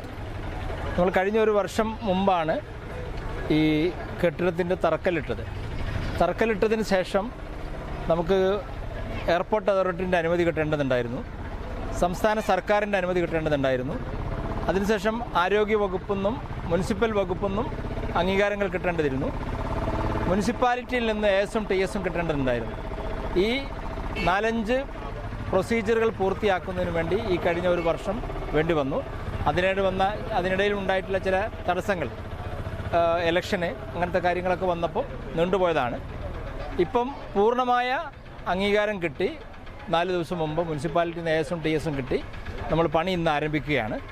ഒരു 3-4 മാസം കൊണ്ട് പണി പൂർത്തീകരിച്ച് ഈ ബിൽഡിംഗ് ഹെൽത്ത് സെന്ററിന് കൈമാറണമെന്നാണ് ഞങ്ങൾ ആഗ്രഹിക്കുന്നത്. പരിപാടിയോടനുബന്ധിച്ച് വിമാനാപകടത്തിൽ പരിക്കുപറ്റിയവരുടെയും മരണപ്പെട്ട യാത്രക്കാരുടെ ആശ്രിതരുടെയും രക്ഷാപ്രവർത്തനക്കാരായ നാട്ടുകാരുടെയും സംഗമം നടന്നു. ന്യൂസ് 18 മലപ്പുറം. ഇന്ത്യൻ വാഹന രംഗത്തിന് അഭിമാനകരമായ ഒരു കാര്യത്തിലേക്കാണ് ഇനി നമ്മൾ പോകുന്നത്. വിവിധ ഓൺലൈൻ പ്ലാറ്റ്ഫോമുകളിലായി 5 കോടിയിലേറെ സബ്സ്ക്രൈബർമാരുള്ള ലോകത്തെ ഏറ്റവും പ്രമുഖ auto reviewer super car Blondie എന്ന അലക്സ് വുർഷി ഇതാദ്യമായി ഒരു ഇന്ത്യൻ ബ്രാൻഡിനെ വിലയിരുത്തുകയാണ്. Ultra fast made in India motorcycle the Ultraviolette F77 Mac 2 എന്ന EV ബൈക്കിനാണ് ഈ നേട്ടം സ്വന്തമായിരിക്കുന്നത്. ഒരു എയർ സ്ട്രിപ്പിൽ ജെറ്റിനെ പോലെ കുതിക്കുന്ന ഈ ബൈക്കിന്റെ കാഴ്ച ഓരോ ഇന്ത്യക്കാരനായ വാഹനപ്രേമിക്കും അഭിമാനം പകരുന്നതാണ്. So it has a super sleek aerodynamic design. It's super quick, super powerful, but not only that. Listen to this.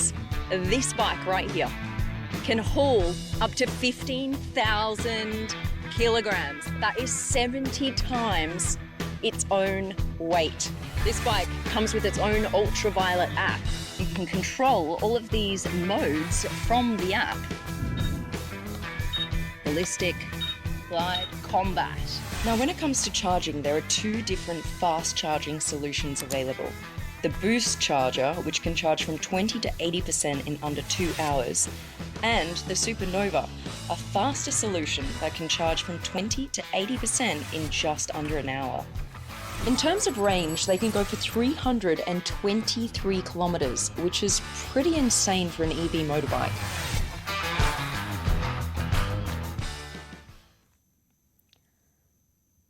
അപ്പോൾ നമ്മുടെ മോർണിംഗ് വൈബ്സിന്റെ സമയം ഇവിടെ അവസാനിക്കുകയാണ്. എല്ലാ പ്രേക്ഷകർക്കും ഒരു നല്ല ദിവസം ആശംസിക്കുന്നു.